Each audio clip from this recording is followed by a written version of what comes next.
Hello student, कैसे हैं आप सब। उम्मीद है बेहतर होंगे। तो आज मैं आपके लिए लाया हूं चैप्टर नंबर 1 केमिस्ट्री का। और ये चैप्टर बहुत ही इंपॉर्टेंट और बहुत ही मजेदार होने वाला है। काफी इजी चैप्टर है, एकदम टफ नहीं है, एकदम फटाफट ये चैप्टर खत्म हो जाएगा और सारी चीजें आपको बढ़िया से ये समझ में भी आएगी।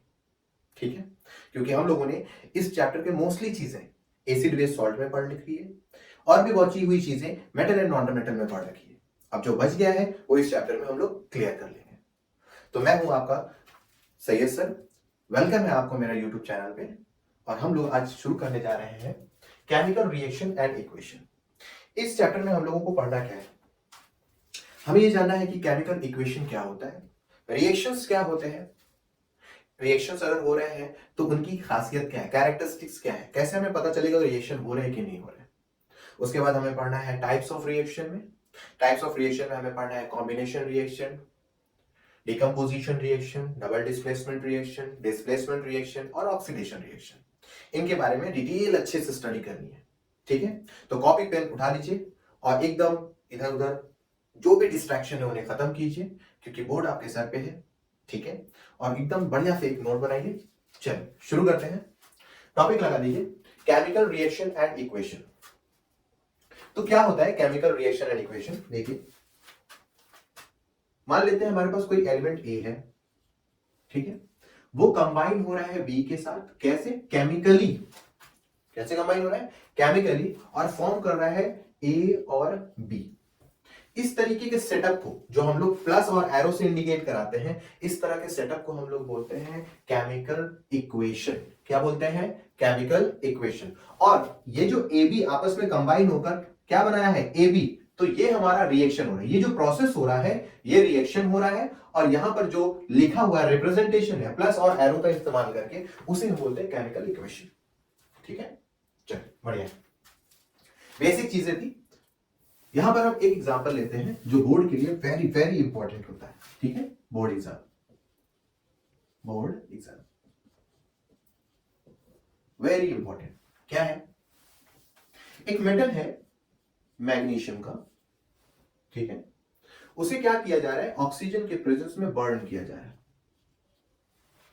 ठीक है, अब देखिए मैग्नीशियम जो रिबन होता है उसके ऊपर अब उसकी खुद की एक ऑक्साइड होती है जो उसे प्रोटेक्ट करती है, जलने से बचाती है। हमें क्या करना है, मैग्नीशियम को ऑक्सीजन के प्रेजेंस में जलाना है ताकि हम उसका प्रोडक्ट बना सके। तो हमें उसके लिए क्या करना होगा, मैग्नीशियम को जलाने से पहले, before burning the magnesium, we have to rub with the sand paper. क्या करना होगा, सैंड पेपर से रब करना होगा। Rub the Mg ribbon by sandpaper। क्यों ऐसा करते हैं, to remove its protective layer, उसकी प्रोटेक्टिव लेयर को हटाने के लिए, ताकि वो क्या कर सके, जल सके। और उसकी खुद की प्रोटेक्टिव लेयर में ही होती है मैग्नीशियम ऑक्साइड। तो हम क्या करते हैं, इसको सैंड पेपर से एकदम बढ़िया से ऐसे रब कर लेते हैं और रब करने के बाद उसे आग लगा देते हैं। अब ऐसी सूरत में क्या होता है, एक व्हाइट डिस्लिंग फ्लेम होता है। कैसा फ्लेम, याद रखिएगा, सारी पॉइंट्स को याद रखिएगा, हर एक पॉइंट इंपॉर्टेंट है, हर एक पॉइंट एग्जाम में इंपॉर्टेंट है। कौन से पॉइंट से वो सवाल बना देगा, रिएक्शन एग्जैक्टली सेम रहेंगे, लेकिन पॉइंट देखो क्या होती है, एक ऐसा मेटल जो ऑक्सीजन के प्रेजेंस में बर्न किया गया व्हाइट डिस्लिंग फ्लेम में, और वो कोई और नहीं होता है, मैग्नीशियम होता है। कैसे होता है, व्हाइट डिस्लिंग फ्लेम में, व्हाइट डिस्लिंग फ्लेम में बहुत तेजी से खूब रोशनी करता है, ब्राइट रोशनी में ये क्या करता है, जलता है। जलने के बाद व्हाइट पाउडर बनाता है। क्या बनाता है, व्हाइट पाउडर, रेसिड्यू के फॉर्म में, पाउडर के फॉर्म में बाहर निकलता है। अब जो पाउडर व्हाइट रेसिड्यू होता है वो कोई और नहीं होता है, वो मैग्नीशियम की ऑक्साइड होती है। क्या होती है, मैग्नीशियम की ऑक्साइड होती है। जरा हम लोग इसके बारे में थोड़ा और डिटेल देख लेते हैं। अब तो लोग जरा याद करो, मेटल एंड नॉन मेटल में हम लोगों ने क्या पढ़ा रखा था। जिन लोगों ने नहीं देखा है वो मेरा YouTube चैनल पे आप जाइए और YouTube पे टाइप करिए Syed classes metal and non metal. आपको वहां पर अच्छे से बताया जा सकता है कि मेटल की केमिकल प्रॉपर्टी क्या क्या है, उनकी नेचर क्या है, कैरेक्टर क्या है। ठीक है, चलिए जो नहीं है यहां पे भी देख लीजिए, हम बता देते हैं क्या है। ध्यान से बारीकी से, मैग्नीशियम ऑक्साइड एक्चुअली है आपके मेटल की ऑक्साइड। क्या है ये? मेटल की ऑक्साइड। और हम लोगों ने पढ़ रखा है सारी की सारी मेटल ऑक्साइड क्या होती है? बेसिक इन नेचर होती है। बेसिक इन नेचर होती है। सारी की सारी मेटल की ऑक्साइड क्या होती है? बेसिक इन नेचर होती है। चलो सर ये दो तो अभी अटका दिए आप, वो क्या है? एक्सेप्शन या एक्सेप्ट। दो को छोड़ के भाई साहब किसको? बहुत सही, एल्यूमिनियम और जिंक। ये दो मेटल की ऐसी ऑक्साइड है जिसको हम बेसिक नेचर में नहीं डायरेक्टली ले सकते। ये डुअल नेचर शो करती है। It show dual nature, it show dual nature. Nature कौन कौन सा? Acidic, acidic as well as basic, acidic as well as basic. इनकी ऑक्साइड दो नेचर शो करती है। अब ऐसे मेटल की ऑक्साइड जो दो नेचर शो करे, याद रखिए उसे हमेशा कहते हैं एम्फोट्रिक ऑक्साइड। Amphoteric oxide. ये सारी चीजें हम लोगों ने ऑलरेडी पढ़ रखी है, फिर से एक बार रिवाइज हो जाएगा हमारा। अब देखिए जरा, मैग्नीशियम रिबन को जलाया नहीं जा सकता है। अगर जलाते हैं तो आपको उसको सैंड पेपर से रब करना होगा ताकि उसके ऊपर लगी हुई मैग्नीशियम ऑक्साइड की रिबन जो उसकी खुद की प्रोटेक्टिव लेयर है वो क्या हो सके? हट सके। ठीक है, चलिए ठीक है, हमने जला दिया। व्हाइट डिजलिंग फ्लेम में ये बहुत तेजी से ब्राइट करते हुए जलेगी, वो व्हाइट पाउडर निकालेगी। वो व्हाइट पाउडर क्या है? आपका मैग्नीशियम ऑक्साइड है। मैग्नीशियम ऑक्साइड का मेटल ऑक्साइड की फॉर्म में जानी जाती है, मेटल की ऑक्साइड है।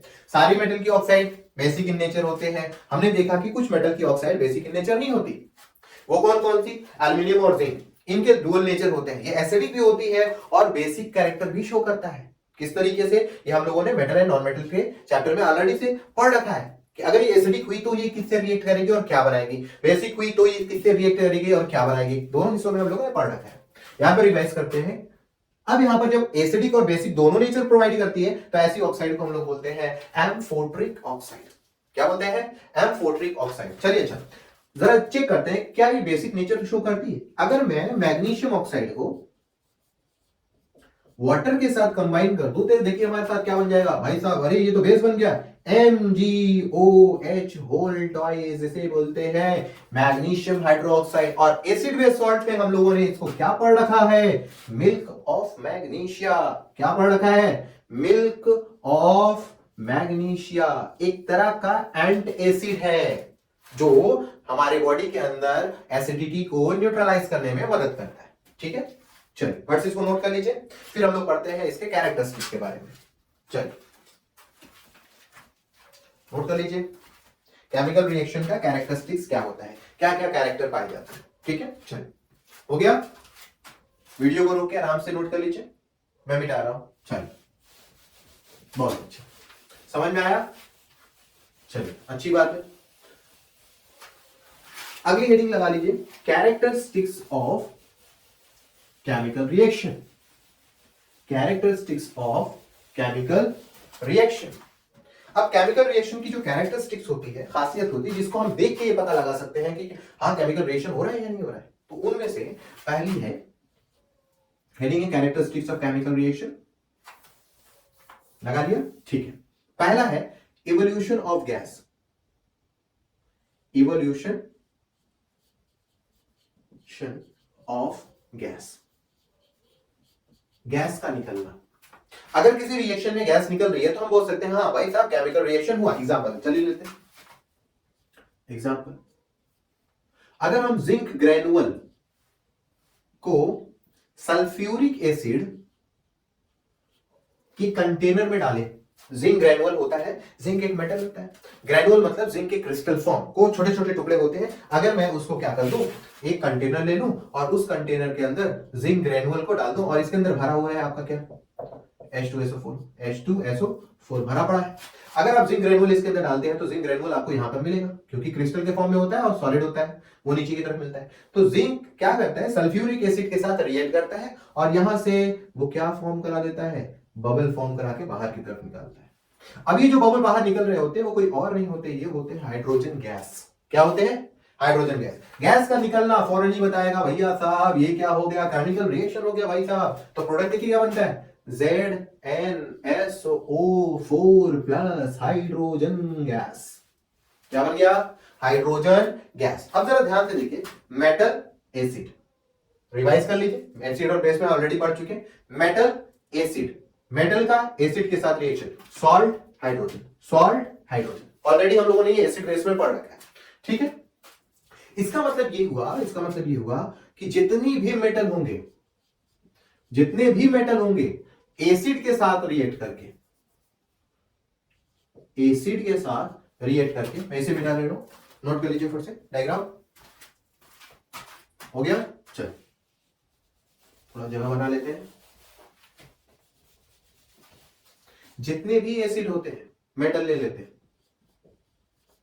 वो एसिड के साथ कौन कौन सी एसिड, HCl, बोलो H2SO4, बोलो HNO3, नहीं भाई साहब HNO3 नहीं, नो HNO3 नहीं, क्यों, क्योंकि हम लोग पढ़ चुके हैं कि HNO3 स्ट्रॉन्ग ऑक्सीडाइजिंग एजेंट होता है। ये फौरन हाइड्रोजन को ऑक्सीजन प्रोवाइड करके उसे हाइड्रोजन के बजाय वाटर फॉर्म कर देता है, इसलिए इस एसिड का यहां पे नाम नहीं लेंगे, जो लेंगे हमारा ये है। तो ये क्या फॉर्म करा देता है, गैस बना देता है। यानी जितने भी मेटल एसिड के साथ रिएक्ट करेंगे वो सब के सब एग्जांपल है एवोल्यूशन ऑफ गैस के। क्लियर, चलो बेटा दें। दूसरा कैरेक्टरिस्टिक्स आ गया हमारा प्रेसिपिटेशन, बहुत इंपॉर्टेंट पार्ट है, बहुत इंपॉर्टेंट। प्रेसिपिटेशन क्या होता है, प्रेसिपिटेशन जिसे हम लोग पीपीटी के नाम से भी जानते हैं, PPT, precipitation reaction. Precipitation reaction क्या होता है, प्रेसिपिटेशन रिएक्शन अगर हम देखें प्रेसिपिटेशन रिएक्शन का डेफिनेशन, तो सॉल्यूशन में वो सॉलिड पार्टिकल्स जो डिसॉल्व नहीं हो सकता, जिसे हम सेपरेट करते हैं बाय फिल्टर पेपर या किसी तरीके से, सेडिमेंटेशन के प्रोसेस से भी कर सकते हैं, वो सॉलिड पार्टिकल, वो सॉलिड सब्सटेंस जो सॉल्यूशन में डिसॉल्व ना हो, जिसको हम सेपरेट करें, उस सेपरेट पार्टिकल को ही हम प्रेसिपिटेशन कहते हैं। प्रेसिपिटेट क्या करता है, सॉल्यूशन के अंदर कलर के फॉर्मेशन को बढ़ावा देता है। यानी अगर प्रेसिपिटेशन किसी जगह पे पाया जाता है तो वो सॉल्यूशन कोई ना कोई कलर शो करेगा, ठीक है। चलिए यहां पर देख लेते हैं कैसे क्या काम होता है। तो एग्जांपल बड़ा फेमस है और काफी ज्यादा, बोलिए स्टार लग गया, इंपॉर्टेंट है। क्या है, अगर हम पोटेशियम आयोडाइड को पोटेशियम आयोडाइड को लीड नाइट्रेट के साथ PbNO3 वोल्ट वाइज बोलो के साथ रिएक्ट कराएं, तब ऐसी सूरत में क्या होता है, हमें येलो पीपीटी फॉर्म होती है। बड़ा फेमस एग्जांपल है, इसको बढ़िया से रट लीजिएगा, एकदम कुछ हो या ना हो इसे रट लीजिएगा। पोटेशियम आयोडाइड के साथ अगर लीड नाइट्रेट कंबाइन करें तो क्या होता है, येलो पीपीटी फॉर्म होता है, YeLLO, येलो पीपीटी, भाई साहब येलो पीपीटी फॉर्म होता है। किसका, लीड आयोडाइड का, बोले तो लीड आयोडाइड PbI2। और हमारा जो प्रोडक्ट बनता है वो हमारा बनता है KNO3। ये हमारा क्या है, यही हमारा पीपीटी। यानी कंटेनर जो होगा ना कलरलेस होगा, अगर मैं PbNO3 को Ki उसके अंदर डाल दूं तो हमें क्या देखने को मिलेगा, फौरन वो पीले कलर में कन्वर्ट हो जाएगा।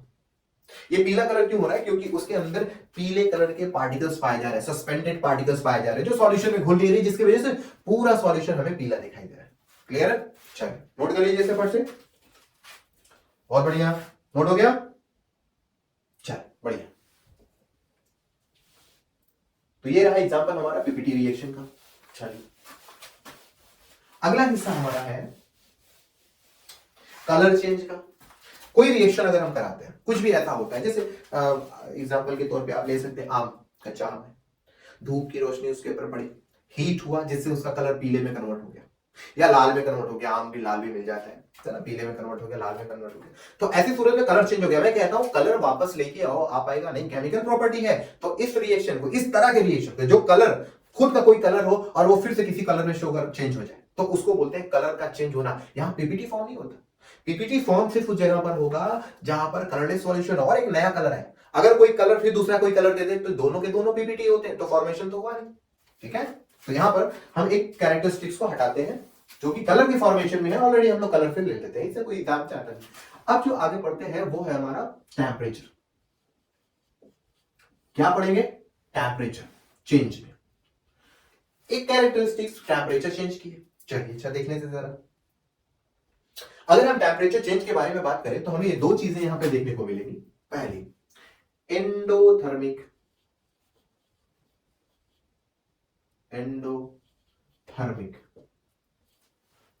दूसरा जो आती है वो आती है एक्सोथर्मिक। क्या होता है? एक्सोथर्मिक रिएक्शन, REACTION, यहां पे हो गया रिएक्शन। ठीक है, चलो एंडोथर्मिक रिएक्शन, एक्सोथर्मिक रिएक्शन, ये क्या है? ये parts of a temperature change है। कोई रिएक्शन हो रहा है, ठीक है, कोई रिएक्शन हो रहा है और उस रिएक्शन होने के दौरान अगर मैं कंटेनर को टच करूं, कंटेनर को क्या करूं? टच करूं, और अगर मुझे लगे कि कंटेनर गर्म हो रहा है तो हम ये जान जाएंगे कि उस कंटेनर ने अपने अंदर से हीट को बाहर निकाला। अगर कोई अपने अंदर से हीट को बाहर निकालता है वो कैटेगरी कहलाती है exothermic reaction, release of heat, release of energy. ठीक है, रिमूवल ऑफ एनर्जी, किस फॉर्म में? हीट के फॉर्म में, रिमूवल ऑफ एनर्जी हीट के फॉर्म में। ठीक है, एग्जांपल देख लेते हैं। हमारे पास है चूना, जिसको हम लोग जानते हैं CaO, कैल्शियम ऑक्साइड। ठीक है, लाइम या क्विक लाइम से भी इसको जानते हैं, लाइम या क्विक लाइम। कैल्शियम ऑक्साइड हमने ले लिया और इसे डाल दिया वाटर में, क्या हुआ? चूना ले लिया सूखा सफेद और उसे पानी में डाल दिया, क्या देखने को मिला? कुछ देर के बाद पानी पकना शुरू कर दिया। अगर हम कंटेनर को टच करेंगे हमें ज्यादा से ज्यादा हीट महसूस होगी। इसका मतलब क्या है? इसने क्या किया? अपने अंदर से हीट को बाहर निकाल दिया भाई साहब। बनाया क्या? देखो, CaOH का होल ट्वाइस बना लिया। अब इस तरह के रिएक्शन को जिसमें क्या हो गई? हीट बाहर की तरफ निकल गई, कहलाई एग्जांपल ऑफ एक्सोथर्मिक रिएक्शन। ठीक है, इसे एक और नाम से जानते हैं, इसका कॉमन नेम है लाइम वाटर, कलरलेस होता है। ठीक है, लाइम वाटर होता है। क्लियर है ना? नोट कर लीजिए, पर्सन हो गया। चलिए अब देखते हैं एंडोथर्मिक। एक्सोथर्मिक में और भी बहुत सारे एग्जांपल है, जैसे अगर मैं कहूं ऑल कॉम्बिनेशन रिएक्शन, ठीक है, ऑल कॉम्बिनेशन रिएक्शन क्या होते हैं? Exothermic reaction. तो क्या गलत है? बिल्कुल नहीं गलत है। देखो क्या होता है, मैग्नीशियम रिबन को ऑक्सीजन के प्रेजेंस में क्या कर दो? जला दो। जैसे ही आप जलाओगे बनेगा क्या? MgO, magnesium oxide. ऐसा करते वक्त व्हाइट डिजलिंग फ्लेम निकलेगी, खूब ढेर सारी आग निकलेगी, तो आसपास में हीट क्लियर हो जाएगी, सीधी सी बात है। कार्बन को ऑक्सीजन के प्रेजेंस में, लकड़ी वकड़ी होती है, ऑक्सीजन के प्रेजेंस में उसको जला दो, बना देगा धुआं CO2 और हीटनेस उसमें से भी निकल जाएगी। तो ये एक एग्जांपल है किसका? एक्सोथर्मिक रिएक्शन का, जिसमें कैटेगराइज किया जाता है कि सब के सब क्या है? डिकम्पोजिशन रिएक्शन, या जितने भी कॉम्बिनेशन रिएक्शन है वो सब के सब क्या है? Exothermic reaction. या हम कह सकते हैं कंबक्शन रिएक्शन। जितने कंबक्शन रिएक्शन है वो भी किस कैटेगरी में आते हैं? बोलिए, एक्सोथर्मिक रिएक्शन में आते हैं। ठीक है, बहुत बढ़िया। एक और पॉइंट यहां पर, फोटोसिंथेसिस। फोटोसिंथेसिस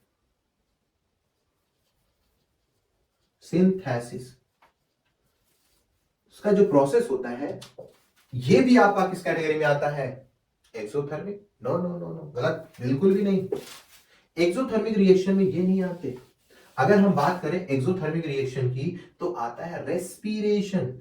रेस्पिरेशन प्रोसेस, सांस लेने वाले प्रोसेस को क्या बोलते हैं? Exothermic reaction. इसमें क्या होता है? C6H12O6, ये है आपका क्या? ये है आपका ग्लूकोज। क्या करते हो आप भाई साहब? सांस लेते हैं सर, अंदर घुस जाता है, क्या होता है? टूट जाता है, क्या निकलता है? कार्बन डाइऑक्साइड निकल रखते हैं भाई साहब।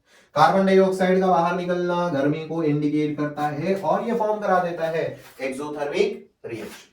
क्लियर? चलो एंडोथर्मिक में आ जाते हैं। अगर हम एंडोथर्मिक के बारे में बात करें तो एंडोथर्मिक रिएक्शन क्या होता है? जिसमें हीट एब्सॉर्ब हो जाए, जिसमें हीट एब्सॉर्ब हो जाए। जैसे एक एग्जांपल लेते हैं, बैरियम हाइड्रोक्साइड OH प्लस, इसको हम लोग कर लेते हैं अमोनियम क्लोराइड के साथ, NH4Cl के साथ कंबाइन कर लेते हैं। ठीक है, जैसे हम इसके साथ कंबाइन करते हैं तो हमें क्या मिलता है? BaCl2 plus NH3 plus H2O। ऐसा करते वक्त क्या होता है मालूम है? इसको इसके कंटेनर में डालते हैं। जैसे ही डालते हैं पूरा कंटेनर क्या हो जाता है? चिल्ड हो जाता है, कूल डाउन हो जाता है, एकदम ठंडा चिल्ड हो जाता है। इतना कि बर्फ जमने लगता है, यानी वो अपनी हीट को क्या करता है, खुद में एब्जॉर्ब कर लेता है और बाहर निकलने नहीं देता है। तो ये बड़ा फेमस एग्जांपल है किसके लिए, एंडोथर्मिक रिएक्शन के लिए, सॉरी एंडोथर्मिक रिएक्शन के लिए। क्लियर है? ठीक है। यहां एक और पॉइंट देखने को मिलती है एंडोथर्मिक रिएक्शन में, क्या है, जितने भी डिकम्पोजिशन रिएक्शन है, all decomposition reaction, all decomposition RENX reaction या REXN reaction, all decomposition reaction किस कैटेगरी में आते हैं, ये सब के सब एंडोथर्मिक रिएक्शन में आते हैं। वो टूटते हैं पर एनर्जी को बाहर नहीं निकालते। ठीक है, चलिए, तो ये हमारी होगी कैरेक्टरिस्टिक्स ऑफ केमिकल रिएक्शन के बारे में। क्लियर है? तो इसे फट से नोट कर लीजिए बढ़िया से। अगली टॉपिक जो हम लोग पढ़ने जाएंगे वो क्या होगा, बैलेंसिंग ऑफ केमिकल रिएक्शन। ठीक है, किस तरीके से हम केमिकल रिएक्शन को बैलेंस करते हैं। बहुत प्रॉब्लम होता है बच्चों को कि सर बैलेंस किस तरीके से किया, बड़ा सिंपल है, आसान सा है, कोई भी टिपिकल के होने की जरूरत नहीं है, छोटी सी एक पॉइंट है, दिमाग में सेट कर लो। ठीक है, अपने आप हो जाएगा। चले बिठा दे, गुड। चलिए, balancing of chemical reaction, heading लगा लीजिए, बैलेंसिंग ऑफ केमिकल रिएक्शन। अब बैलेंसिंग ऑफ केमिकल रिएक्शन में आपको क्या करना है, एक रूल्स को फॉलो करना है। क्या करना है, एक रूल फॉलो करना है। चलिए, अगर रूल फॉलो देखा जाए तो हमें क्या रूल फॉलो करने होते हैं, जैसे बैलेंसिंग रूल, बैलेंसिंग रूल, इसी को फॉलो करते हुए पहला करना है आपको, right the equation in suitable way. Proper तरीके से इक्वेशन को लिखना जरूरी है। Number 2, balance the metal, reaction में जो मेटल हो उनको सबसे पहले बैलेंस कर दो। Number 2, balance non metal, non metal को बैलेंस कर दो। अब नॉन मेटल में क्या नहीं बैलेंस करेंगे, एक्सेप्ट हाइड्रोजन एंड ऑक्सीजन, इन्हें बैलेंस नहीं करना। थर्ड स्टेप में जब ये बैलेंस हो जाए तब क्या करो, बैलेंस द ऑक्सीजन। फिर सबसे लास्ट में क्या करो, बैलेंस द हाइड्रोजन। ठीक है, इस तरीके से स्टेप बाय स्टेप इसको फॉलो करो, कोई भी इक्वेशन हो आराम से बैलेंस हो जाएगा। अभी एग्जांपल में देखते हैं, करते हैं। नोट, नोट क्या है, इंपॉर्टेंट, चेक द प्रीवियस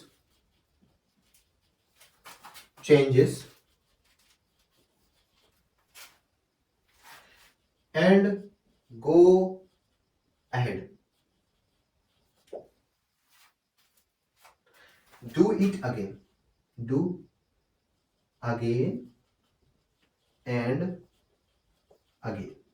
क्या मतलब है, एक स्टेप आपने बैलेंस किया मेटल को, ठीक है, आपने दूसरा स्टेप अप्लाई किया, नॉन मेटल को बैलेंस कर लिया। अब नॉन मेटल में हाइड्रोजन और ऑक्सीजन को आपने टच नहीं किया, नॉन मेटल बैलेंस हो गया। आपको क्या करना है, पिछला जो आपने चेक किया था, पिछला जो आपने बैलेंस किया था, उसे क्या करो, फट से प्रीवियस को चेक करो।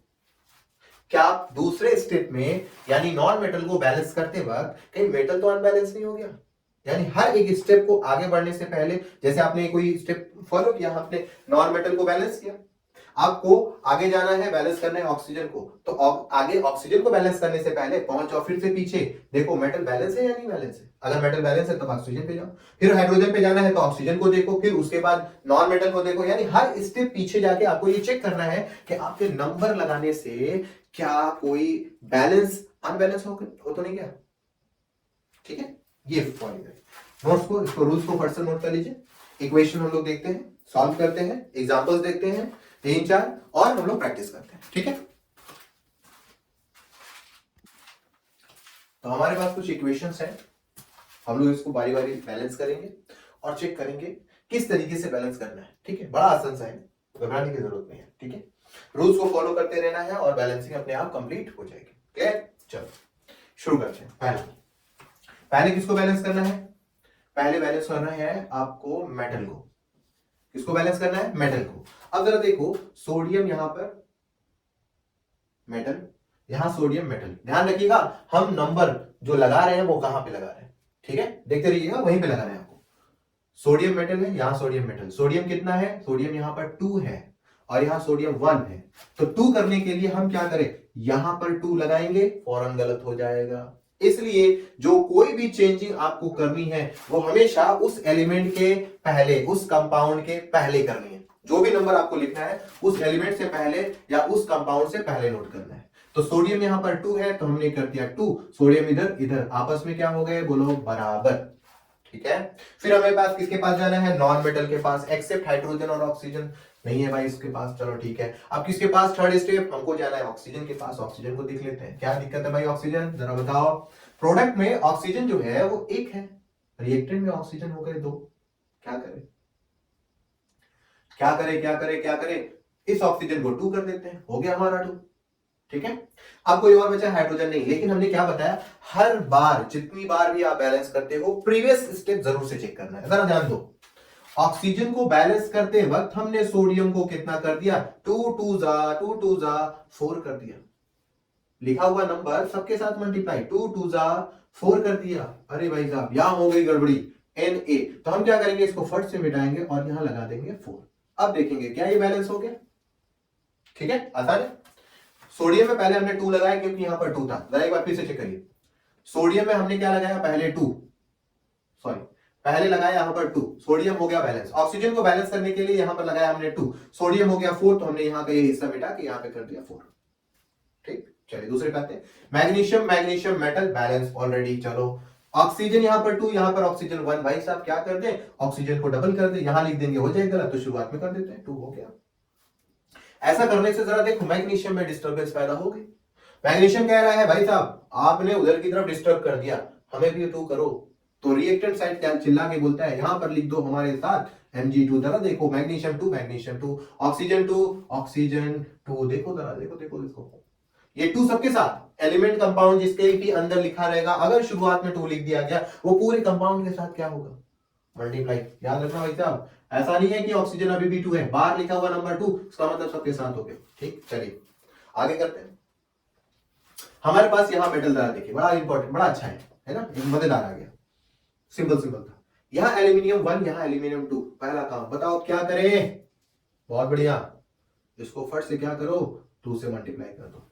ठीक है, एक काम आप ये भी कर सकते हो, वीडियो को रोककर सब सारे इक्वेशन को सॉल्व कर सकते हो और अपने आंसर कमेंट में डाल सकते हो। ठीक है, फट से वीडियो को रोकिए और इसको सॉल्व करने की कोशिश करिए। ठीक है, जो आंसर आए आप उसको कमेंट में करिए। हो गया, चलिए मैं करता हूं। एल्यूमिनियम 2, एल्यूमिनियम 2, चलो बैलेंस हो गया भाई साहब। किसके पास जाए? नॉन मेटल के पास है नहीं, तो हाइड्रोजन और ऑक्सीजन के पास जाएंगे। चलो भाई ऑक्सीजन देख लेते हैं। ऑक्सीजन यहां पर है आपका 3 2 जा 6, यहां पर ऑक्सीजन 3, ब्रैकेट में O और H दोनों 3 है और बाहर लगा 2, 3 2 जा 6, ऑक्सीजन हो गया 6। चलिए चलिए जरा, यहां पर ऑक्सीजन कितना है? 3, हमें लाना है 6। क्या करते हैं बताइए, क्या कर दिया जाए? अगर मैं यहां पर 3 से मल्टीप्लाई कर दूं तो ऑक्सीजन मेरा कितना हो गया? 3 ऑक्सीजन इधर, 3 ऑक्सीजन इधर, 6 ये हो गया। 3 ऑक्सीजन ये, 3 2 जा 6 ऑक्सीजन ये हो गए।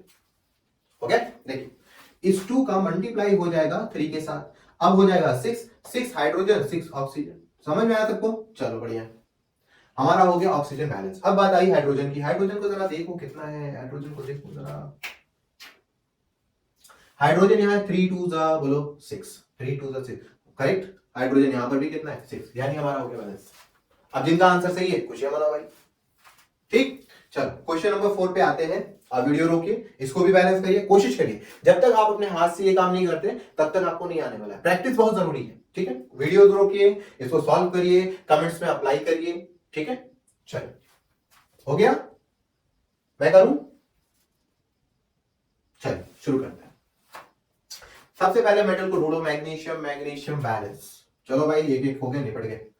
अब इसमें नॉन मेटल आ गया, क्लोरीन, यहाँ क्लोरीन 2, यहाँ क्लोरीन 1, क्या कर दो भाई साहब, इस क्लोरीन में 2 से मल्टीप्लाई, हो गया काम खत्म, आसान एकदम।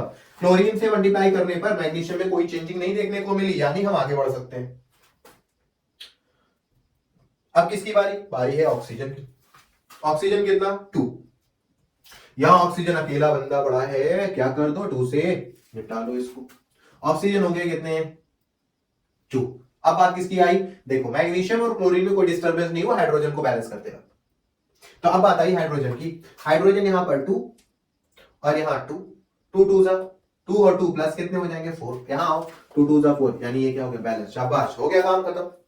चलो इसमें आते हैं, आयरन है आपका मेटल, यहां आयरन देखो मेटल है, यहां पर 2, यहां पर कितने हो जाएंगे 2, कर लो भैया, क्लियर। चलो जरा देखिए इसमें ऑक्सीजन कितना, ऑक्सीजन है यहां पर, बोलिए ना, ऑक्सीजन है यहां पर 2 और यहां पर है 3, even and odd, even and odd मिल रहा है ना। तो आपको क्या करना है, इधर ऑड से मल्टीप्लाई कर दो, इधर इवन से मल्टीप्लाई कर दो, काम खत्म। देखो कैसे, जब कभी भी इवन ऑड मिले तो इवन वाली साइड ऑड से मल्टीप्लाई कर दो, ऑड वाली साइड इवन से मल्टीप्लाई कर दो। तो यहां पर हम क्या करते हैं 3 से मल्टीप्लाई कर लेते हैं और यहां पर हम 2 से मल्टीप्लाई कर लेते हैं, हमारा काम ऑक्सीजन का बैलेंस 3 2 जा 6, 2 3 जा 6 खत्म। लेकिन आयरन भाई साहब चिल्ला बड़े, हमको आपने 4 कर दिया, रिएक्टेंट साइड की टाइप 4 नहीं है, तो आप क्या करो 4 से मल्टीप्लाई कर दो, मामला सब ओके। ठीक है, फर्स्ट इसको नोट कर लीजिए, कुछ क्वेश्चन आपको इसमें होमवर्क दे देंगे, आप उसकी प्रैक्टिस करिए। ठीक है, फर्स्ट इसको नोट करिए, बहुत बढ़िया। तो ये कुछ क्वेश्चंस हैं, इन्हें आप नोट कर लीजिए। ठीक है, बैलेंसिंग के क्वेश्चन है, ये आपके होमवर्क है, प्रैक्टिस के लिए क्वेश्चन है, इनके आंसर जो भी आए आप इसको कमेंट्स में रिप्लाई कर सकते हैं। तो हम लोगों ने आज क्या पढ़ लिया, हम लोगों ने केमिकल रिएक्शन एंड इक्वेशन में पढ़ लिया, कैरेक्टरिस्टिक्स ऑफ केमिकल रिएक्शन के बारे में, एग्जांपल्स देखिए, सारी चीजें देखिए। और दूसरी चीजें हमने मैग्नीशियम के बारे में डिटेल स्टडी की, क्या कैरेक्टर होते हैं, क्या चीजें किस तरीके से फॉर्म करती है, सब कुछ के बारे में उसको देखा। तीसरी चीज जो हम लोगों ने देखी वो ये है कि हम लोगों ने बैलेंसिंग करना सीख लिया। वाह बहुत अच्छी बात है। बोर्ड के एग्जाम में क्या करना है, आपको जो भी इक्वेशन मिले अनबैलेंस है या बैलेंस है, अगर बैलेंस है तो आपको उसको इक्वेशन में बैलेंस नहीं करना है। एग्जाम में कभी कभी ये क्वेश्चन आता है कि बैलेंस द फॉलोइंग इक्वेशन, जबकि उसमें 2 या 1 इक्वेशन ऑलरेडी बैलेंस होता है, तो आपको उसको जबरदस्ती बैलेंस नहीं करना है, पहले चेक कर लेना, अगर वो बैलेंस हुआ तो आपको उसे दोबारा बैलेंस करने की जरूरत नहीं, आप वहां लिख दीजिएगा ऑलरेडी बैलेंस्ड। ठीक है, लेकिन अगर ये देखने को मिला कि नहीं भाई वो बैलेंस नहीं है, तो आपको उसको क्या करना होगा, बैलेंस करना होगा। क्लियर होगी बात, इस तरीके से हम काम करते हैं। तो अब ये हिस्सा यहां पर चीजों को रोका जाता है। ठीक है, इसको बढ़िया से इसकी प्रैक्टिस कर लीजिएगा। ठीक, क्लियर। कुछ इक्वेशंस हैं, उन्हें जरा देख लीजिए क्या होता है, नोट बना के लिख लीजिएगा, नोट है, मिटा दे, चलो मिटा देते। 2 रिएक्शंस हैं, वो रिएक्शंस देख लेते हैं। रिएक्शन है आपको, अगर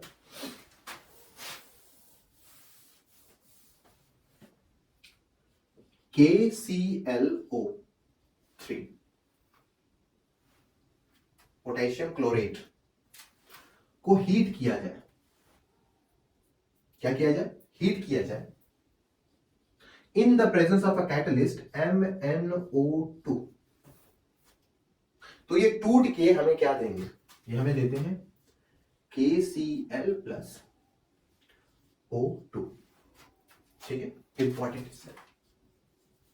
पोटेशियम क्लोरेट अगर इसे हीट किया जाता है in the presence of a catalyst MnO2, तब ये क्या करेंगे, KCl फॉर्म कराएंगे और ऑक्सीजन। ठीक है, ये भी एक इक्वेशन आपको मिल सकता है बैलेंस करने के लिए, जरा ध्यान दीजिए, के बैलेंस है, क्लोरीन क्लोरीन बैलेंस है, ऑक्सीजन नहीं बैलेंस है, लेकिन इवन ऑड, इवन ऑड क्या करो आप, जहां इवन है वहां ऑड, जहां ऑड है वहां इवन कर दो मल्टीप्लाई, ये हो गया 3, ऑक्सीजन हो गया 6, यहां कर लो 2 और यहां पर लगा दो 2, हो जाएगा बैलेंस। देखो के 2, chlorine 2, chlorine 2, oxygen 6, oxygen 6, balance. Clear, चलिए दूसरा इंपॉर्टेंट वेरी इंपॉर्टेंट क्या है, अगर मैं कार्बन मोनोऑक्साइड, ये फॉर्मेशन ऑफ इथेनॉल है, मेथेनॉल, 1 डिग्री एल्कोहल, या कह सकते हैं आप फर्स्ट मेंबर ऑफ एल्कोहल। कैसे फॉर्म होता है? कार्बन मोनोऑक्साइड को अगर मैं हाइड्रोजन गैस के साथ कंबाइन कर दूं, लेकिन इसके लिए शर्त क्या है? इसके लिए शर्त है कि आपको क्या करना होगा, 300 डिग्री सेल्सियस पे इसको हीट करना होगा, और टेम्परेचर भी 300 डिग्री, और प्रेशर 300 atm रखना होगा। इंपॉर्टेंट हिस्सा है। साथ ही में इसके कैटलिस्ट लगाना होगा आपको जिंक ऑक्साइड की प्लस क्रोमियम ऑक्साइड की, CrO3 की। ठीक है? अगर आप ऐसा करते हो तो अल्कोहल का फर्स्ट मेंबर शुरू से बन जाता है, और वो क्या है? CH3OH का फॉर्मेशन होता है। नाम इसका क्या? Methanol.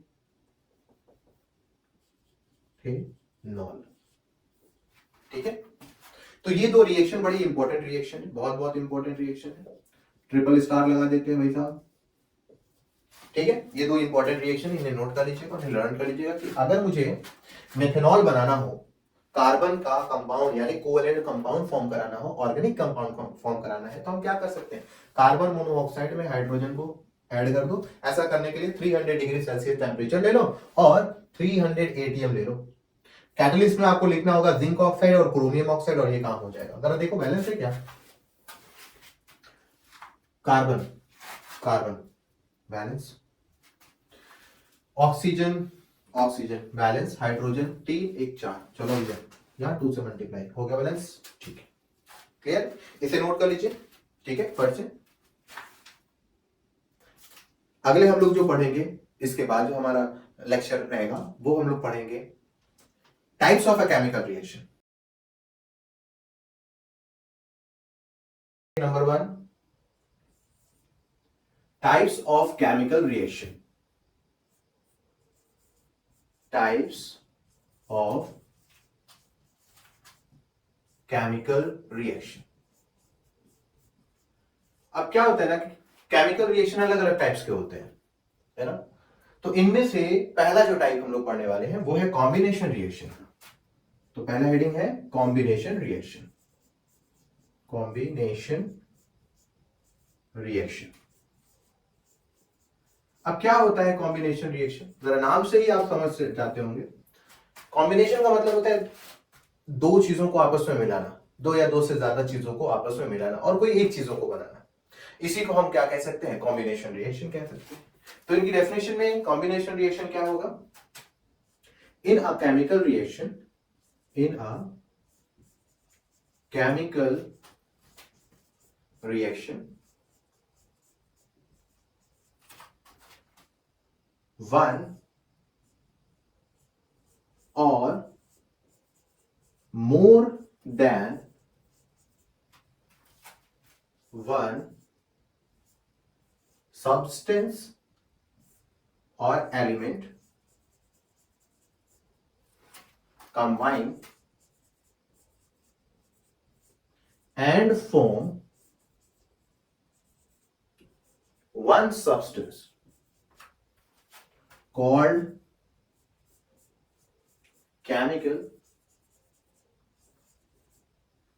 called combination reaction. Combination reaction.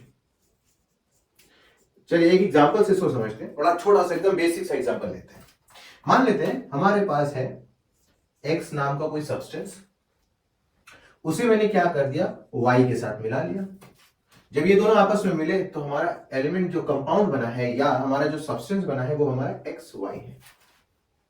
यानी एक एलिमेंट या एक सब्सटेंस, दो सब्सटेंस या दो से ज्यादा सब्सटेंस जब आपस में कंबाइन करें और एक कंपाउंड या एक सब्सटेंस बनाए तो इसको हम लोग बोलते हैं कॉम्बिनेशन रिएक्शन। ठीक है, इनके बहुत सारे एग्जांपल हैं। चलिए एग्जांपल से देख लेते हैं। एग्जांपल नंबर 1, एग्जाम्पल 1 क्या है? अगर मान लेते हैं हम लोगों ने पढ़ रखा है मेटल एंड नॉन मेटल की सीरीज में कि जितने भी मेटल ऑक्सीजन के साथ कंबाइन होते हैं या बर्न कराए जाते हैं वो सब के सब मेटल ऑक्साइड बनाते हैं। अगर आपने नहीं देखा है तो यूट्यूब चैनल पे जाइए, वहां पे टाइप कीजिए metal and non metal Syed classes, आपको वहां पर मिल जाएगा। ठीक है, यहां देख लेते हैं, हम ले लेते हैं मैग्नीशियम को। ठीक है, मैग्नीशियम को ऑक्सीजन के प्रेजेंस में हम लोगों ने क्या कर दिया, जला दिया, और एक कंपाउंड बना हमारा MgO मैग्नीशियम ऑक्साइड। इस दौरान क्या हो रहा है, देखिए दो सब्सटेंस आपस में कंबाइन होकर एक सब्सटेंस फॉर्म कर रहे हैं, ऐसे को हम बोलते हैं combination reaction. Combination reaction, clear है? ऐसे बहुत सारे एग्जांपल हैं, इन्हें नोट कर लीजिए, और भी एग्जांपल की प्रैक्टिस की जाए। कॉम्बिनेशन रिएक्शन क्या होता है, उनके और एग्जांपल्स क्या हो सकते हैं, फर्स्ट से नोट कर लीजिए। इसे नोट हो गया? चलिए, अब एग्जांपल में पहला एग्जांपल हो गया, हमें दूसरे एग्जांपल देखने हैं। बहुत सारे एग्जांपल हैं इनके, बारी बारी हम लोग एग्जांपल देखते हैं और समझने की कोशिश करते हैं ये कॉम्बिनेशन रिएक्शन एक्चुअली होता क्या है। चलिए, कार्बन, एग्जांपल नंबर 2, कार्बन को ऑक्सीजन के प्रेजेंस में बर्न कर दो तो ये बन जाता है CO2, कार्बन डाइऑक्साइड। ये भी क्या है, देखिए दो चीजें एक सब्सटेंस फॉर्म कर रही है, कॉम्बिनेशन रिएक्शन। तीसरा अगर देखने की कोशिश करें तो मिलेगा H2 प्लस O2, हाइड्रोजन और ऑक्सीजन जब कंबाइन करते हैं तो यहां पर फॉर्म करता है H2O।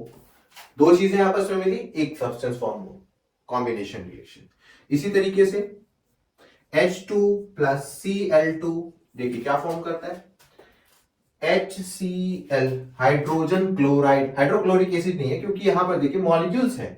जब दो मॉलिक्यूल्स आपस में मिलते हैं तो जो कंपाउंड फॉर्म होता है वो मॉलिक्यूलर कंपाउंड होता है।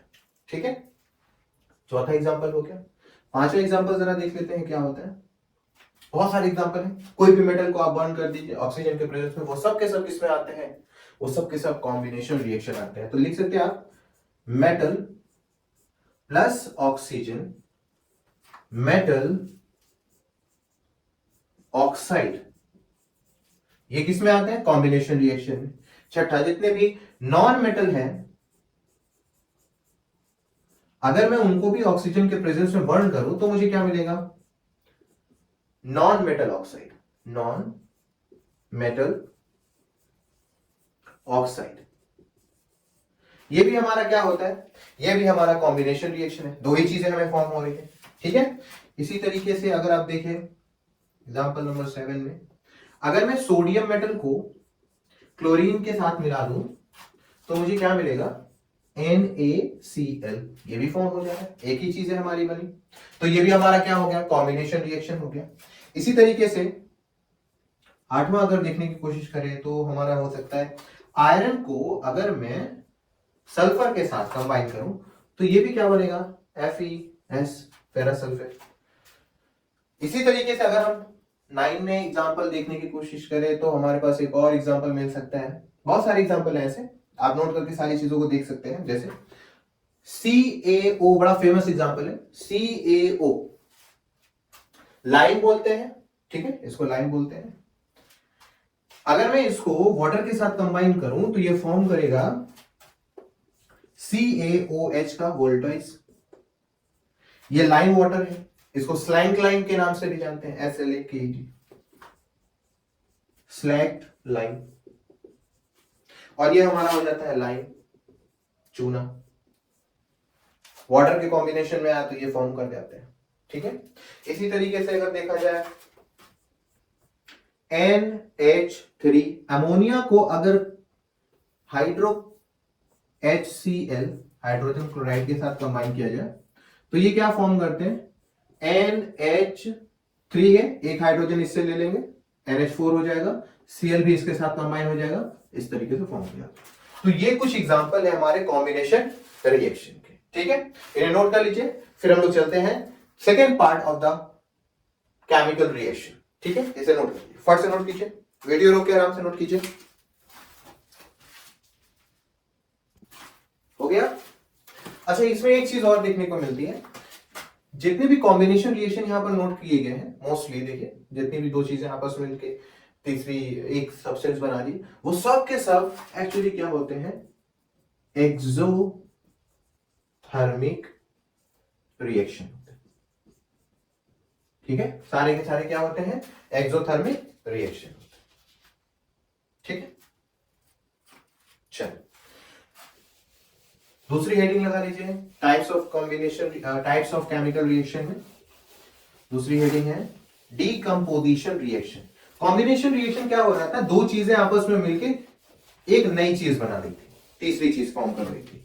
लेकिन यहां पर क्या हो रहा है डीकंपोजिशन रिएक्शन में, डिकम्पोजिशन रिएक्शन कॉम्बिनेशन का बिल्कुल उल्टा होता है। डिकम्पोजिशन कॉम्बिनेशन का बिल्कुल उल्टा होता है, यानी यहां पर जिन चीजों से वो बना हुआ है हम हीट देके उसे क्या करते हैं, उनके हिस्से में तोड़ देते हैं। ठीक, चलो तो सेकेंड टाइप्स में आ गया हमारा decomposition reaction, composition reaction.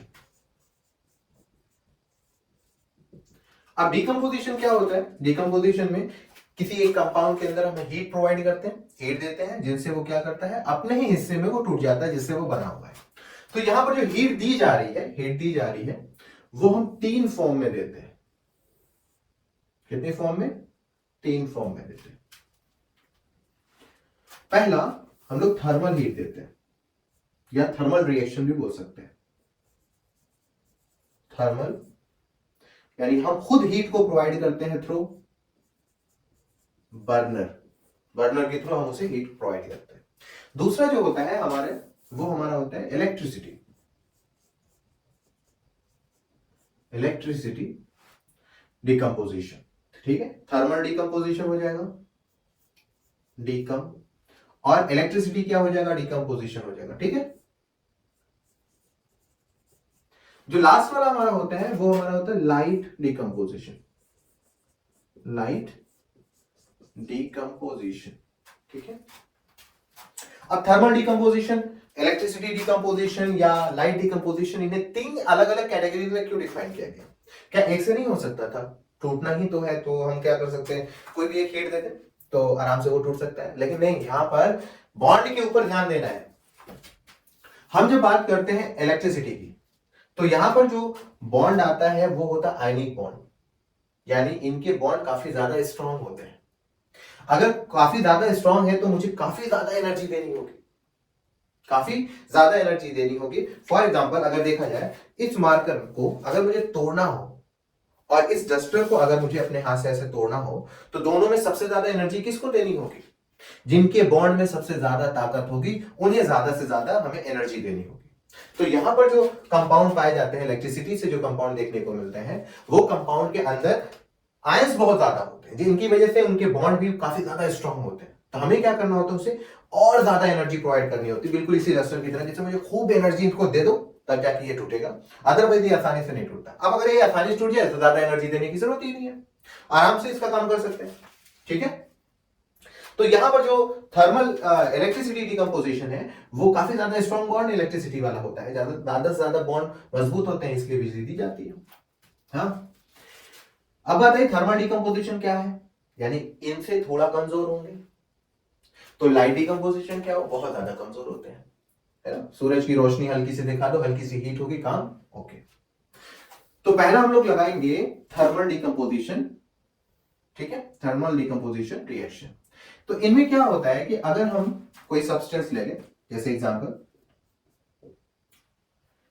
CaCO3, इसे हम लोग बोलते हैं लाइम स्टोन, कॉमन नेम इसका क्या है, लाइम स्टोन। ठीक है, और इसका केमिकल नेम होता है कैल्शियम कार्बोनेट, कैल्शियम कार्बोनेट। क्या हो अगर मैं इसे हीट दे दूं, यानी हमें क्या करना होगा, इसे गर्म करना होगा। जैसे ही हम इसको हीट देते हैं तो ये अपने ही हिस्से में टूट जाता है, और वो हिस्सा क्या होता है, CaO calcium oxide plus CO2।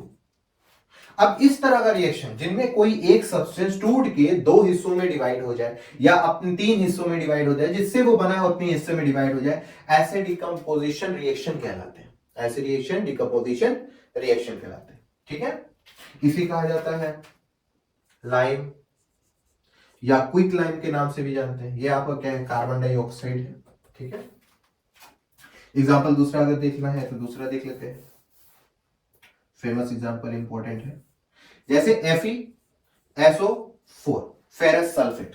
पहले तो हम समझ लेते हैं फेरस सल्फेट यहां पर क्या है, फेरस सल्फेट यहां पर सॉल्यूशन है, ठीक है, फेरस सल्फेट यहां पर सॉल्यूशन है। एग्जाम में आता है फेरस सल्फेट क्रिस्टल के फॉर्म में है, उसे हीट किया गया तो प्रोडक्ट में क्या निकला, तो फेरस सल्फेट जब क्रिस्टल के फॉर्म में होगा तब क्या होगा, देखिए जब ये क्रिस्टल के फॉर्म में होगा तो इसके पास कुछ मोल ऑफ वाटर होंगे, कितना होंगे, कुछ मोल ऑफ वाटर, और वो कितने हो सकते हैं, 7 मोल ऑफ वाटर होंगे, ठीक है, क्या होंगे, 7 मोल ऑफ वाटर होंगे, यानी 7H2O। अब क्या होता है कि अगर मैं इसको गर्म करूं तो ऐसी सूरत में ये हिस्सा वाटर यहां से निकल जाता है और FeSO4 व्हाइट कलर में हमें मिलता है, ठीक है।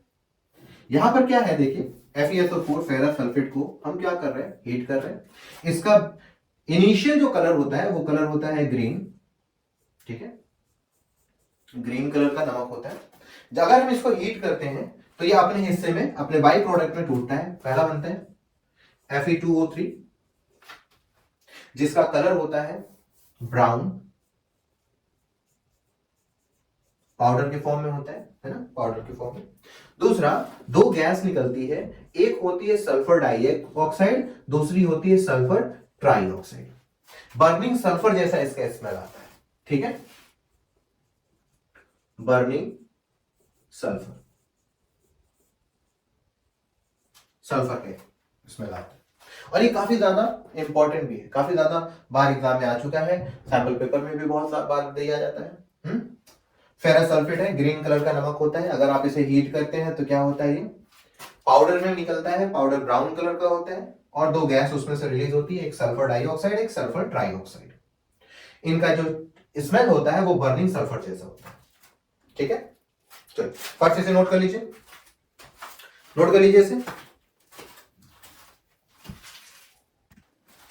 नोट हो गया।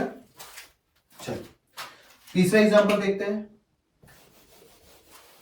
काफी इंपॉर्टेंट एग्जांपल है, इन्हें बढ़िया से इसको लर्न कर लीजिएगा अच्छे से, ठीक है, और इनके कलर पे खास करके ध्यान रखिएगा, ठीक। चलो एग्जांपल नेक्स्ट है, अगर हम लोग लीड नाइट्रेट ले लें PbNO3 वोल्टोइज और इसे क्या करते हैं, हीट करते हैं, तब क्या होगा, ये अपने ही हिस्से में टूटेगी। देखिए क्या बनता है, PbO लीड ऑक्साइड। ये जो PbO होता है ये आपका येलो कलर का होता है, येलो कलर का, ठीक है। दूसरी चीज जो यहां पे मिलती है वो होती है NO2 गैस, साथ ही साथ में हमें मिलता है ऑक्सीजन गैस। अब ये जो NO2 गैस जो होती है वो ब्राउन फम जैसी होती है, ब्राउन फम, यानी अगर एक टेस्ट ट्यूब ले लें और उस टेस्ट ट्यूब में सोडियम नाइट्रेट डाल दें, मान लेते हैं रजिस्टर है हमारा, ये टेस्ट ट्यूब है, इसमें हम क्या डाल लेते हैं, सोडियम लीड नाइट्रेट इसके अंदर डाल लेते हैं और इसे गर्म करते हैं, क्या देखने को मिलता है, लीड नाइट्रेट जो कलरलेस था वो हीट पाने के बाद अंदर का कलर येलो कलर में चेंज कर दिया और इसमें से धुआं निकल रहा था, एक गैस निकल रही थी और वो उस गैस का कलर था ब्राउन फॉर्म, और वो गैस कौन हो सकती है, NO2, ठीक है। नोट बहुत ही important, very very important, very very important, note कर लीजिए। हो गया नोट, वीडियो रोके फट से नोट कर लीजिए, हो गया। चलिए ये दोनों रिएक्शन में सबसे इंपॉर्टेंट रिएक्शन जो है वो है आपका, जो आपको लर्न करके हमेशा रखना है, FeSO4 का, इनमें से क्वेश्चन आते हैं।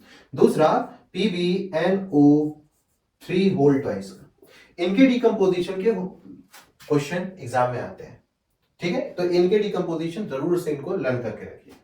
तो ये हमारे थे थर्मल डिकम्पोजिशन रिएक्शन के। अब बात करते हैं हमारे इलेक्ट्रिसिटी डिकम्पोजिशन की, तो हम लेते हैं पहला एग्जांपल वाटर। अब वाटर का थोड़ा सा स्टोरी क्या है, तो वाटर हमें क्या करना होता है, एक बीकर लेना है, हमको इलेक्ट्रोलिसिस प्रोसेस इस्तेमाल करना है, दो रॉड उसके अंदर डाल देना है, एक कैथोड और एक एनोड। जैसे ही आप इलेक्ट्रिसिटी पास करते हो क्या देखने को मिलता है, कैथोड पे से बबल निकल रहे होते हैं, एनोड के पास से भी बबल निकल रहे होते हैं। अब उस बबल को हमें पहचानना होता है कि वो बबल कौन से हैं, तो उस बबल को रोकने के लिए हम उस बबल में जो कार्बन रॉड है उसमें हम टेस्ट ट्यूब डाल देते हैं ताकि गैस टेस्ट ट्यूब के अंदर फंसी पड़ी रहे। उसे निकाल कर हम क्या करते हैं, जलती हुई मोमबत्ती के पास लेके जाते हैं।